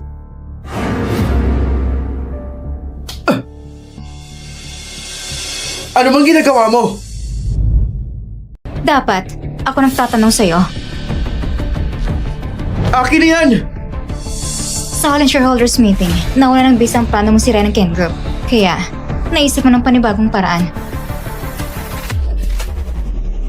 Talaga bang gusto mong sirain Ken Group? Wala kang pakialam! Talaga? Wala akong alam? Alam mo ba, ang Ken Group ay pinaghirapan ng mga magulang mo at ng mga kuya mo. Kung sisirain mo ang Ken Group, parang sinisira mo lang yung kuya. Kung ganun, ano pa bang size ng pag-atake sa kumpanya? Patayin siya. Tumahimik ka! Wala ka ng mga binte, galit ka sa mga tao na itinatanggi ka parang mahina at marupok na bagay at ang pinagmumula na yung paghihirap ay yung kuya. Patayin siya.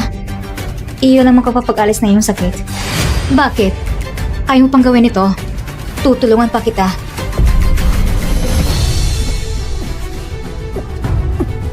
Nakikita kong talagang ayaw mo pa rin. Tama rin, naalala ko, sinabi mo, mas karapat dapat ka kaysa kanino man na maging bahagi ng Ken. Para sa iyong kuya, na nakaisakripisyong buhay mo.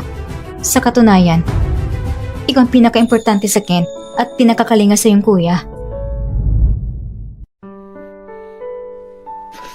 At alam mo rin sa sarili mo, ang iyong kuya at sila nagmamamadali at nag-iingat dahil sa pagkakasala. Dahil natatakot silang masaktan ka.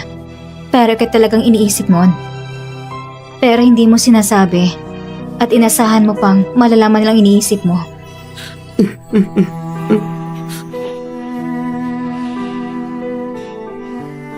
Tandaan mo, kapag may gusto kang sabihin, sabihin mo ng direkta. Kung anong gusto mo.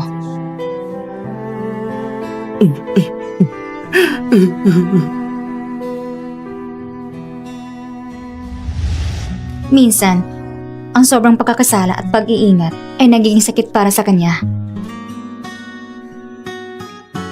Mag-usap na kayo ng maayos.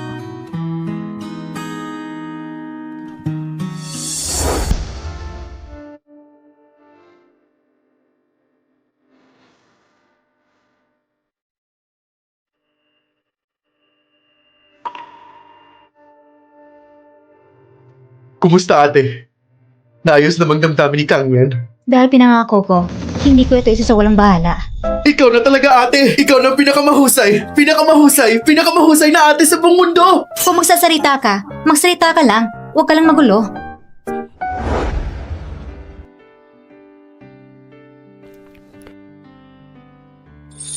Simula nang namatay ang aking mga magulang, hindi ko naisip na darating ang araw na may tutulong sa akin sa lahat ng problema ko.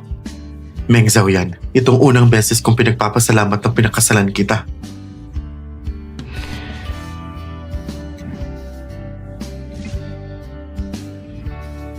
Sa nangyari ngayon, salamat sa iyo. Ikaw, gusto mo na naman akong gantimpalaan? Anong gantimpalang gusto mo? Kung ganoon, sa oras ng diborsyo, maglang ka ng mas malaking bagay ng ari-arihan para sa akin. Pinag-iisipan mo lang ang diborsyo. Kung gusto mo ng ari-arian, hindi mo na kailangan maghintay ng diborsyo. Pinaalalahanan kita. Karapatan ng asawa na gastusin ang pera ng asawa ay ganap na tama.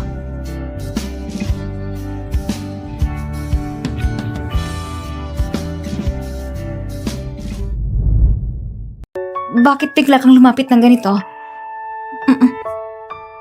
Ano bang iniiwasan mo? Natatakot ka ba sa akin?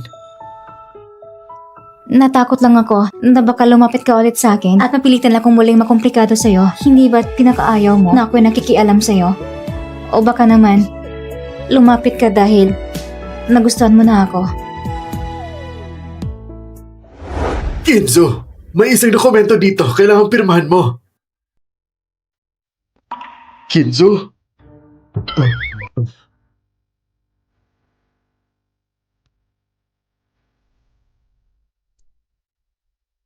Assistant Xiao, may girlfriend ka ba? Meron naman. Kahit abala sa trabaho, may oras ka pa rin para magkaroon ng girlfriend? Kinzo, hindi mo ba planong i-assign ako overtime ulit? Sobrang dami na ng trabaho ko. Sobrang taas na rin ang workload ko. Hindi ko na nakakasama ang girlfriend ko. Hindi ko balak i-overtime ka. Gusto ko lang itanong, mahal mo ba ang girlfriend mo? Siyempre, mahal ko siya.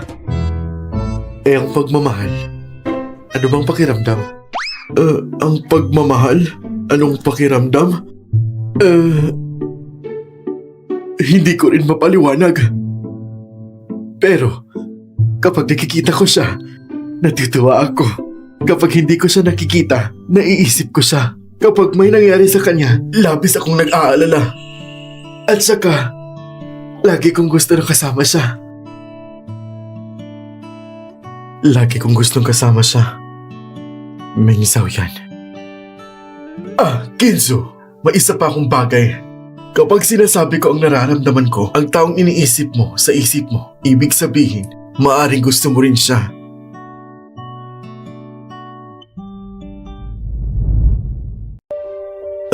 Ikaw.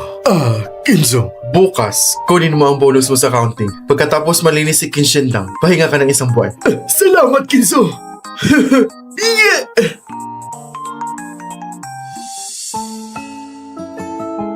Ngayon, si Meng Zhao yan, puro divorce ang iniisip. Kailangan ko siyang pigilan sa ideyang yon at mapasigla muli sa akin. Dati, mahilig siya sa mamahaling gamit. Gusto ang pinakabagong Hermes na bag. Siguro, magugustuhan niya to. Ate, hindi ko alam kung anong gusto mo, kaya binili ko na lang lahat ng iba't ibang bagay. Lahat ito ay regalo para sa akin? Salamat sa pagtanggal ng bigat sa puso ko. Hindi yung malaking bagay. Walang dapat ipag-alala. Kung alam ko lang, dapat binili ko na lahat ng bag sa tindahan ito. Lahat.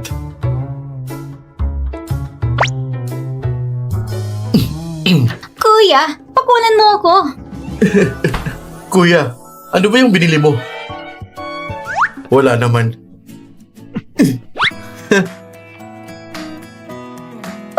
Hindi ba't Hermes to? At bagong modelo pa. Ito ba para sa akin? Kuya, bumili ka ng bag para kay ate? Bibigyan ako ni Kenzo ng regalo? Ako... Kuya, ikaw rin bumili ng regalo para kay ate? Ikaw rin? Kangyan, ikaw rin bumili ng regalo para kay ate? Ito lahat? Ikaw ang bumili? Kuya, hindi ko sinasadyang mas marami akong binili kaysa sa'yo. Nagkakamali lang kayo. Ang bag na to, Regalo ito para sa kasamahan ko sa trabaho. Tama nga. Walang dahilan. Bakit bibili pa si Kenzo ng bag para sa akin? Nahalo yung puso ng kalawang kuya. Ngayon pati si Kang yan, nahalo din sa kanya. Ang babaeng ito, talagang marang manloko. Oy, sandali! Saan ka pupunta, Wanwan?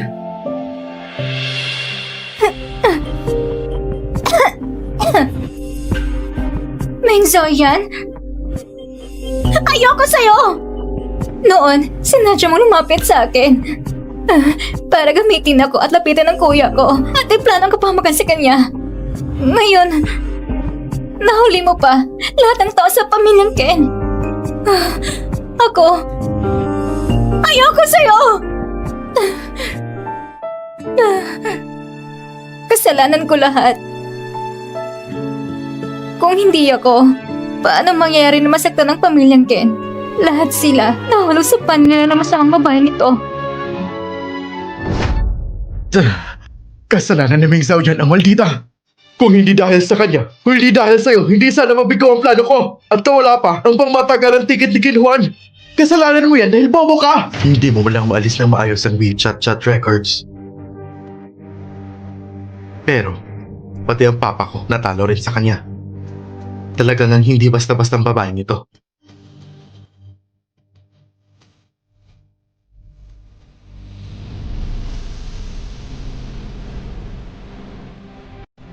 Tignan mo, sino yun?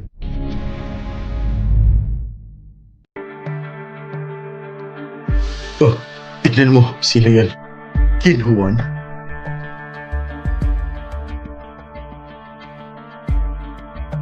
Oh,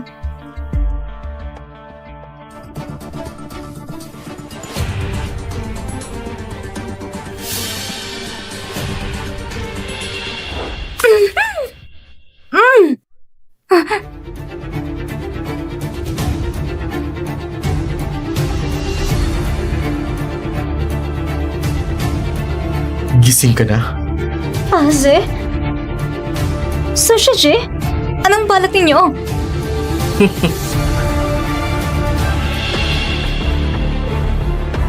Hindi siya sumasagot. Hindi rin natin alam kung nasan siya. Talagang nakaka-stress. Kuya, siguradong walang mangyayari sa kanya, hindi ba? Tumahimik ka nga. Mr. Kin, dinala nila Aze at Shushiji ang kapatid mo sa abandonan ng warehouse ng Kin family. Si Shushiji at Aze, ang dalawang tarantadong to, nandito pa rin para guluhin ang pamilya natin. Kuya, dali na, ililigtas na natin si ate. Ang abandonan ng warehouse ng Shu ay sakop ni Kinlaw. Kahit nasa bilungguan siya, ang lahat ng alarm at surveillance na iniwan niya sa warehouse ay aktibo pa rin. Kung dadalhin ko ang mga bodyguard ko, masyadong marami. Agad itong mapapansin ni Shushiji. Pero kung kakaunti lang, baka hindi sapat din. Laban sa champion na si Shushiji sa Santa. Ano ngayon ang gagawin natin? Panoorin lang ba natin na inaabuso si Wanwan? Walang paraan para iligtas siya? Ako nang pupunta. Anong balak ninyo? Kasama ang papa ko, pinagplanuhan namin ito ng maraming taon. Halos magkuha ko ng Kin Group. Kung hindi dahil niloko tayo ng kuya mo, syempre, babawiin ko ang lahat ng sa akin. Ang Kin Group, hindi sa'yo. Ito'y para sa pamilya Ken. Para sa kuya ko. Mga hayop kayo! Kayo sa pamilya niyo, ang alam niyo lang, ay kumain, uminom at magpakasaya. May nagawa ba kayo para sa Kin Group? Ha? Bakit dapat ikaw ang may Kin Group? Huwag mo na siyang pakialaman. Putulin mo na lang ang isang daliri niya. At ibigay kay Kinzo. Kung tinatanggap pa rin siya bilang kapatid ni Kinzo, may makukuha tayong benepisyo. Aze, ang lupit mo naman. Sa ex mo, ganun ka kalupit? Aze, bakit mo ginawa to sa akin? Minahal kita ng matagal. Bakit ka nakipagsabotan sa kanya para saktan ako? Sino bang nagpaiwan sa'yo sa akin? Kung ikakasal ka sa akin at naging bahagi ako ng Kin family, gagawin ko ba sa'yo to? Kung alam ko lang ng ganito ka, hindi sana ako nakipagrelasyon sa'yo noon. Sayang, huli ng pagsisisi. Hawakan mo siya. Ako nang kikilos. May dumating. May dumating. Bantayan mo siya. Titignan ko lang kung sino. Sige.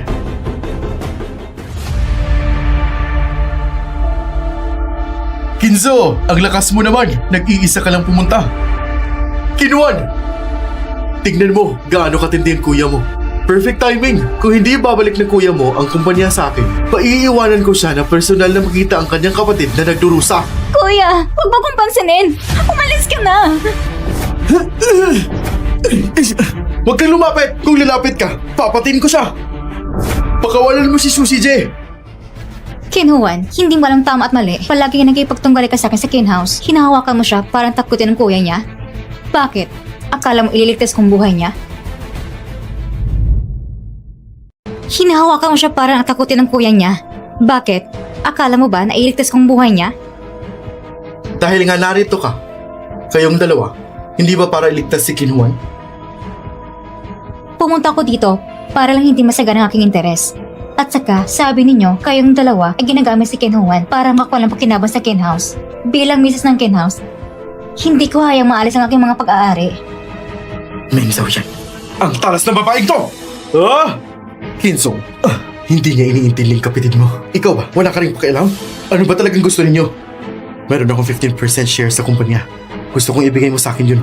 Hindi mo hawak ang kapatid kong babae. Ngayon, inaapakan ka na ng misis ko. Wala kang anumang laban. Ano bang pananakot mo sa akin? Parang iniisip niya sa akin, pinaging wala sina Sushiji at Aze. Umayos ka! Tama. Si Kinuan ay nasa kamay ko. Maaaring isa lang ang kunin ko ng pakinabang at umalis. Kinzo! Ganun! Gusto ko lang ng 10% ng shares. Ibigay mo agad sa akin at bumili ka rin ng ticket papuntang abroad.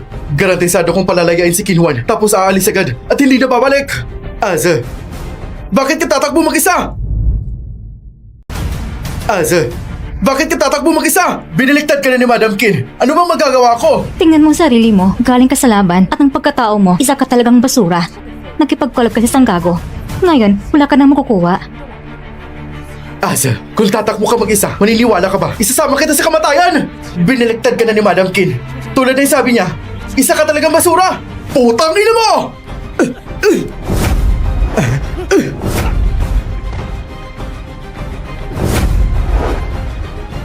Kinuan, ayos ka lang ba? Ayos na po, kuya. Ibigay mo ang lubid. Itatali ko sila. Tapos tumawag ka ng pulis.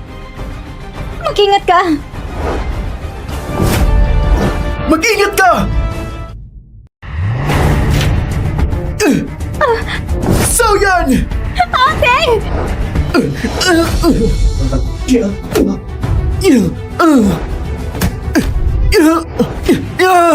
Zoyan! Ate! Magaling ka, ha? Pero hindi ka immortal. Natalo din kita! Hindi mo ako matatalo! Kinuan, tumawag ka ng ambulansya at ng mga pulis! Zoyan! Zoyan! Mamamatay na ba ako? Mukhang nakala ko mamatay sa kutsilyo ng iba.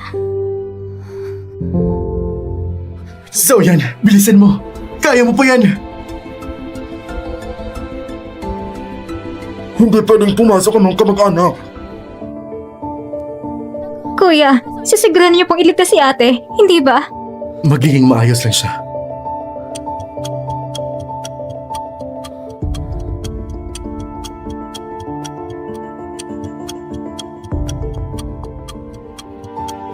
Kuya.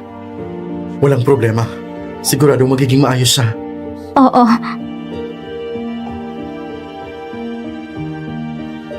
Doc, kumusta na siya? Ligtas na ang pasyente sa panganib sa buhay, pero hindi pa siya gising. Sandali na lang, pwede na kayong pumasok para makita siya. Salamat, Doc. Kuya, ayos na. Ayos na. Kasalanan ko. Kung hindi dahil sa akin, hindi sana naging ito si ate. Kinuan, umuwi ka na muna para magpahinga. Ako ang magpapantay muna sa ate mo. Pero gusto ko rin. Makinig ka. Kuya, kung magising si ate, kailangan mo sabihin sa akin.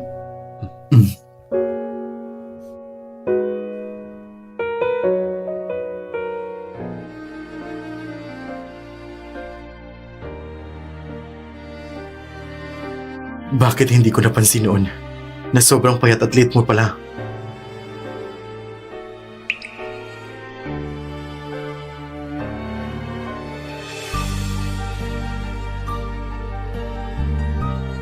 Zhaoyan, hindi ko rin pala magagawang lahat.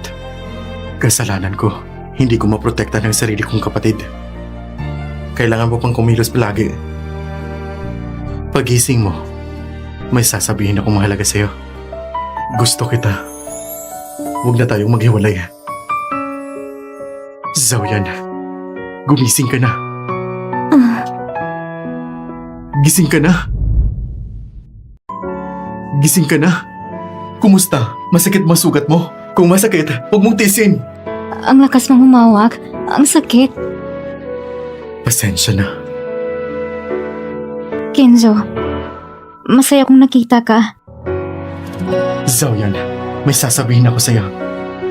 Huwag na nating... Ate! Kuya! Ate! Ha? Ate! Gising ka na!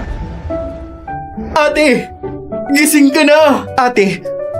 Kumusta ka na? Ayos ka lang ba? Masakit pa bang sugat mo? Wala na. Ayos lang! Mabuti naman! Sobrang sakit sa amin na makita ka nasaktan! Oo ate, mas mabuti pang ako nasaktan kaysa sa'yo. Huwag kayong mag-alala. Talagang ayos lang ako. Kailangan mong gumiling agad. Ang hirap palang magpahayag ng nararamdaman. Kenzo, ayon sa utos ninyo, nakipag-usap na ako sa abogado. Isusuko namin sila Shushije at Aza sa kasong sadyang pagpatay. Mabuti, dapat nilang pagbayaran ang pinakamapinsanang kaparusahan. May isa pang bagay. Sa susunod na linggo, may auction ng antigong kagamitan sa lungsod ng Beijing. Naaalala ko, sa pagkakataong ito, ang bida sa auction ay ang bagong inilabas na Shangxi Jade Pendant, hindi ba? Tama! Shangxi Jade Pendant, simbolo ng walang hanggang pag-ibig. Ang kahulugan ng pendant na ito ay perpekto para sa panliligaw. At sa auction na ito, ang taong palaging humahadlang sa akin ay malamang ay hindi lalabas. Sasamahan ko ang misis ko. Ihanda mo na ang kanyang gown. Opo.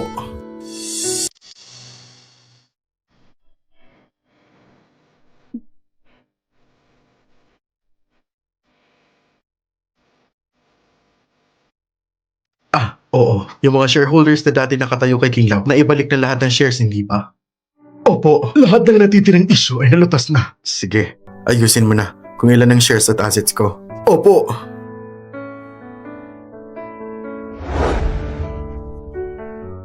Hindi pa tayo maghihiwalay sa ngayon. Kailangan pa ng Gin family ng maraming aayusin. Sige, kapag rin stable ng kumpanya, maghiwalay na tayo. Sabi ni Assistant Shaw kanina, lahat ng problema sa Ken Company ay nalutas na, kaya mukhang gusto na makipaghiwalay sa akin ni Kenzo. Kung totoong maghiwalay kami, medyo malulungkot ako, ngunit mabuti naman siyang tao. Bahala na, hindi maganda kapag pinipilit. Isa lang itong kwintas. Sapat na itong panliligaw, may sincerity pa. Kung idadagdag ko pang lahat ng yaman ko, dapat sapat na. Teka, ako na. Hindi na kailangan, likod ko lang ng sugatan. Ayos lang naman ang kamay ko. Malit ang bagay lang ito, kaya ko na itong magsa. Asawa ko. Huwag mo na akong tanggihan.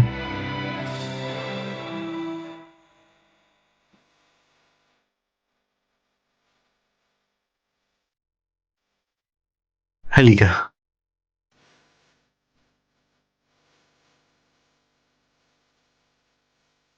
Bakit hindi ko napansin dati na ang ganda mo pala? Bakit ako tinitingnan ng ganito? Baka gusto niyo makipaghiwalay? Palagi mo kong tinitingnan. May gusto ka bang sabihin sa akin? Nahuli na ako. Maghintay ka na lang. Paglabas mo ng ospital, dadalhin kita sa isang auction. Pagkatapos ng auction, saka ko sasabihin. Sa auction? Anong balik ni Kenzo? Sige, papayag ako.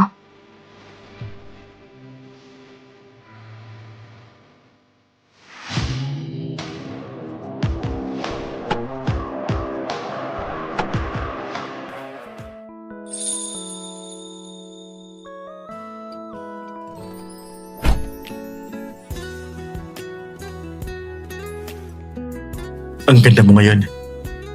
Salamat. Huwag kang gumalaw.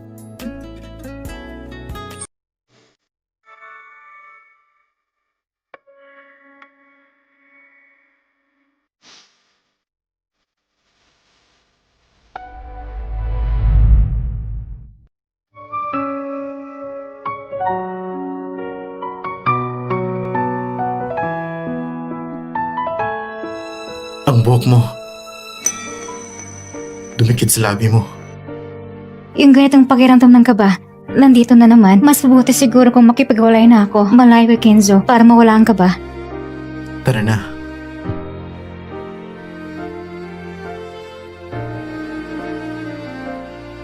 Ay, narinig mo ba? Sa auction ngayon, si Ming Zhao yan ay sasama kay Kenzo. Ang babaeng ito, si Ming Zhao yan, walang hiya talaga. Dati, pinaghirapan niyang pakapasok sa kama ni Kenzo. Ngayon naman, walang konsensya na dumikit sa kanya at isinama pa sa auction. Kung hindi siya, ang dapat ikasal kay Kenzo noon, dapat si Meng Meng.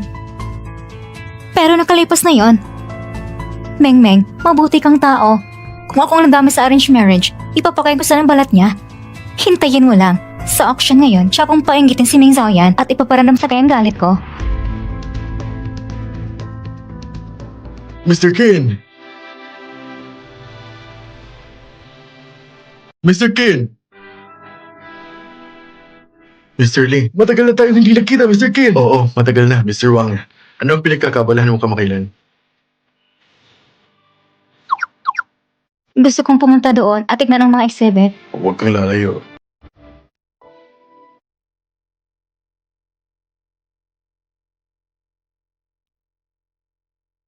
Bakit parang pare-parang mga exhibit na ito? Nasaan mga gamit ng pamilya ng general? Ang siyang si Jet Pendant. Ito ay binigay ng aking ama sa aking ina. Tanda na ka ng pagmamahalan. Hindi ako maring nagkamali. Ang mga bagay na ito ay mula sa pamilya ng general. Bakit ito napunta rito? Baka ang mga bagay sa mundong ito ay may kaugnay sa aking mundo. Anong koneksyon nila?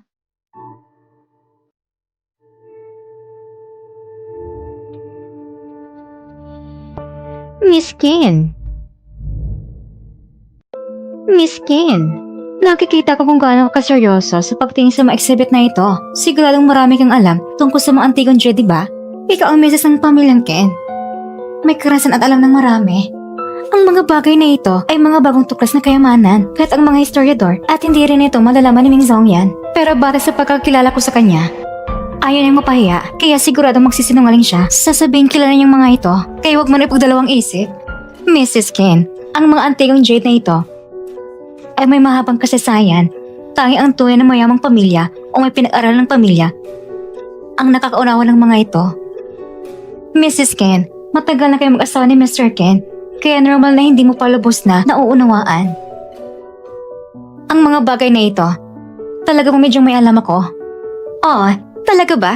Kung ganoon Mrs. Ken, dahil alam niyong mga ito, bakit hindi niyo ikwento sa amin kung saan nanggaling ang mga ito? Oh, Ginoong Wang! Nandito na pala kayo! Narinig ko na matapos ninyong matagpuan ang mga Jade na ito, palagi ninyong pinag-aralan ang kanilang pinagmulan. Kumusta na ang mga progreso ninyo? Natagpuan ko na ang kabuuan ng kaalaman tungkol sa mga Jade na ito. Pagkatapos ng auction na ito, ipapaliwanag ko ng mabuti sa lahat ang pinagmulan ng mga Jade na ito. Sige! Kung ganoon Mrs. Ken, dahil alam niyong mga ito, bakit hindi niyo ikwento sa amin kung saan nanggaling ang mga ito? Bukod sa akin, may iba pa pala nakakaalam ng pinagmulan nila. Mrs. Ken, sabihin niyo na, palagi niyo itinatago. Hindi ba maaaring hindi niyo talaga alam ang mga antigong ito? At para mapanati ang reputasyon, sinusubukan niyo nilangin kami? Ang Shanxi Jet Pendant ay mula sa panahon ng Silangang Tang, isang general na nagangalang Meng Yan ang nabigay sa kanyang asawa bilang tanda ng pagmamahalan. Ang bagay na ito ay napunta sa kanilang anak na babae na siyang unang babaeng general na Silangang Tang. Ang mga exhibit dito ay galing sa tahanan ng General Meng. May ilan ay pamana pa. May ilan ay regalo mula sa emperador. Ang sinasabi niya ay kapareho ng resulta ng aking pananaliksik. Talagang ang alam niya ang pinagmulan ng mga bagay na ito. Bakit kayo natatawa? Mrs. Ken, ang galing mo namang mag-imbento. Ang mga Jade na ito ay bagong natagpuan ng kamakailan. Wala pang nakakalam sa mundong ito kung saan sila nagmula. Pero ikaw, alam mo pa rin. Kami naman, puro lang mga sinasabi sa'yo. Pero ang tapang mo namang magpanggap.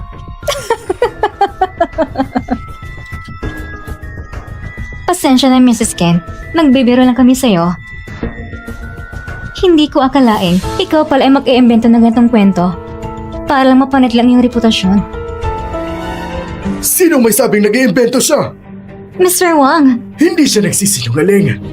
Ang lahat ay sinabi niya ay totoo. Ang mga Jade na ito ay talaga namang galing sa kamay ng unang babaeng general sa Silangang Tang. Imposible!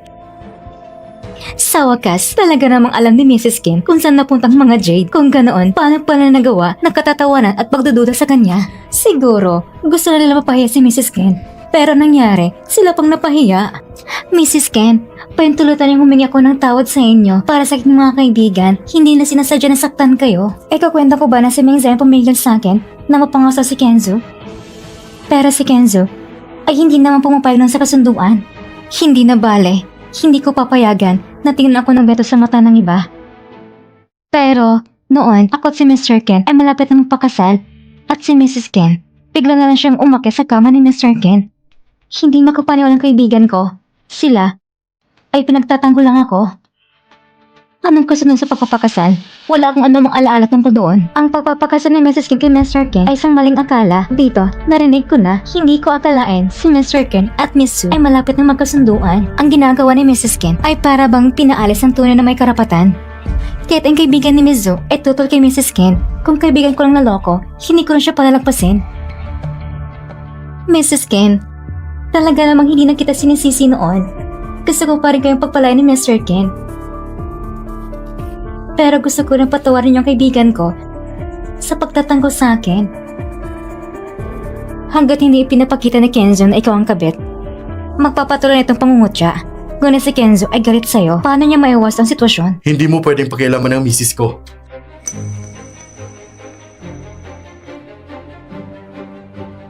Mr. Ken, bakit nandito si Kenzo? Ayos ka lang ba? Sabi ni Mizu, naggusto niya sana makipagsundo sa'yo at ako ang sumisira sa plano ninyo. Mr. Ken, hindi yung ibig kong sabihin. Miss Zhu, totoo ngayong ama ay humingi sa akin ng isang kasunduan. Ngunit agad ko itong tinanggihan. Kailan ba natin naging tiyak na magpakasal at pinag-usapan pa ang kasal? Sa wakas, hindi na pumayag si Mr. Ken sa kasunduan. Kung ganon, si Miss Zhu kanina, paano niya nasabing hindi na niya sinisisi si Mrs. Ken? Meng Meng, hindi ba sabi mo na si Mr. Ken ay nagkipagsunod sa'yo sa pagpapakasal? Ano ba talaga na nangyayari? Ang nangyari kanina, Miss Zhu, ay seryosong nakaapekto sa reputasyon ng aking asawa. Tiyak nakakausapin ko ang iyong ama ng maayos. Huwag mo na kausapin ng aking ama. Pasensya na, Mr. Ken. Ang tungkol sa pagpapakasal ay dahil sa aking kayabangan. Nagsinungaling ako. Patawad po. Ang dapat mong hingan ng tawad ay ang aking asawa. Pasensya na, Mrs. Ken. Miss Zhu, tandaan ang aral ngayong araw. Kung muli kong marinig na may nangungutya sa aking asawa, hindi ko ito palalagpasin. Magpapawalang bisa na kami. Bakit pinoprotektahan pala ako ni Kenzo? Sandali! Master Wang, may problema ho ba? Mrs. Ken, curious lang ako. Paano mo nalaman ang mga pinagmulan ng mga J na ito? Paano ko ba ipapaliwanag? Sasabihin ko ba na ako as in General Meng? Ako... Ganito. Basta sasabihin mo lang sa akin kung paano mo nalaman ang pinagmulan ng mga Jade na ito. Ipapasa ko ang Shang-Chi Jade Pendant sa iyo, Mrs. Ken. Talaga? Mr. Wang, hindi ba delikado yun? Anong delikado? Isa lang itong piraso ng Jade. Ipinapasa ko na sa iyo. Pero kung binigay mo ang pendant, ano naman ang may bibigay ko? Salamat, Mr. Wang. Sa totoo lang, malalaman ko talagang pinagmulan ng pendant na ito. Ito ay dahil... Ako inaapo ni General Meng. Alam mo naman, ang apelyido ko rin ay Meng. Hindi ko man nakita ang mga Jade na ito mula sa mga nakakatala sa aming pamilya, kaya ko lamang nalaman ang pinagmulan nila. Ikaw ay inaapo ni General Meng? Kahanga-hanga. Kahanga-hanga talaga. Sayang lang, si General Meng sa murang edad pa lamang, namatay na sa digmaan. Namatay sa digmaan? Ito ang tala tungkol sa akin. Sige na nga, mas pipiliin kong ako mismo ay mamamatay sa digmaan kaysa mamamatay sa kamay ng aking pinakakatiluang vice general. Sinuri ko na siya dati. Hindi talaga siya inaapo ni General Ming. At higit pa rito, talaga namang pagkatapos ko mawalan ng malay, nagbago siya. Siya. Talaga bang siya pa rin ang dating Meng Xiaoyan? Kahit na siya nga ba ang dating Meng Xiaoyan? Ang pinakamalaga ay ang kasalukuyang siya ay aking minamahal.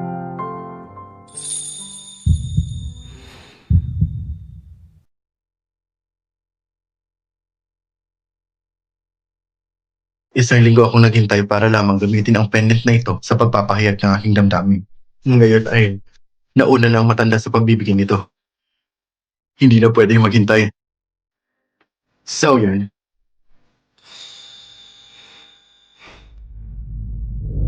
May isang napakalagang bagay akong nais paalam sa'yo.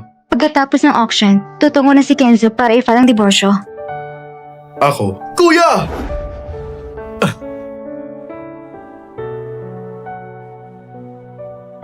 Sundan mo ko. Xiaoyan, Alam ko, natapos na lahat ng problema sa Ken family.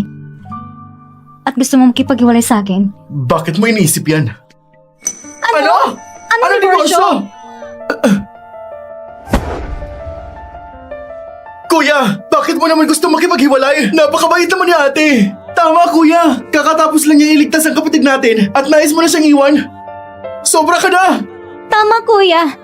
Kahit ang ginamit niya ko dati, galit ako noon. Pero ngayon, napagtanto ko na, talaga namang iba na si ate. At siya tumulong sa ating pamilya Ken sa napakaraming bagay. Kaya huwag mo na siyang iwan ha? Hindi ko... Kuya! Kung iiwan mo si ate, sumaman lang kami sa kanya! Kami rin! Sasama sa kanya! Huwag kayong makialam! Hindi ko pa sinabing... Ate, huwag natin siyang intindihin. Sa huli, tayong pamilya. Kuya, kung talagang maghiwalay ka kay ate, dadalhin mo lang sarili mo. Kayo... Ano ka ba? Hindi ako... Hindi ko sinabi. Sino bang may sabing gusto kong makipag-divorce? Hindi ka makikipaghiwalay? Hindi ko sinabi na gusto kong makipaghiwalay sa kanya.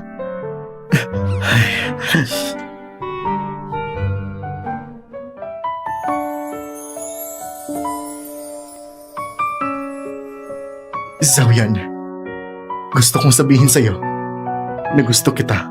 Huwag mo akong iiwan. Manatili ka sa pamilyang Ken at ipagpatuloy ang pagiging asawa ko. Ayos ba? Seryoso ka ba? Dati, ang bahagi ng kumpanyang Ken at ang aking mga ari-arian ay ang pinakamahalaga sa akin. Pero ngayon, gusto kong ipagkaloob ang lahat sa'yo. Dahil sa akin, wala nang mas mahalaga kaysa sa'yo. Itong pendant na ito, gusto ko ring mabili at ibigay sa'yo. Ngunit hindi ko inaasahan, mauunahan ako. Narinig ko, ang pendant na ito ay simbolo ng walang hanggang pag-ibig. Xiaoyan, ito rin ang nais kong sabihin sa'yo. Kaya, handa ka bang tanggapin ako? Gusto ako ni Kenzo. Gusto kong makatiyak na isang bagay. Ano yun? Ayaw mo ba talaga akong iwan? Kung sasabihin kong nang gusto kita, masaya ka ba? Kapag nahawakan kita, nababahala ka ba sa puso mo? Ate! Mahal mo talaga siya! Kaya, gusto mo bang manatili? Gusto ko. Napakagaling! Asawa ko. Mula ngayon, lahat na sa pamilyang Ken ay sa'yo na. Ako rin ay sa'yo na. Pero, may isang bagay akong gustong matiyak. Ano yon? Kapag hinawakan mo ko, talaga bang nababahala ako sa puso mo?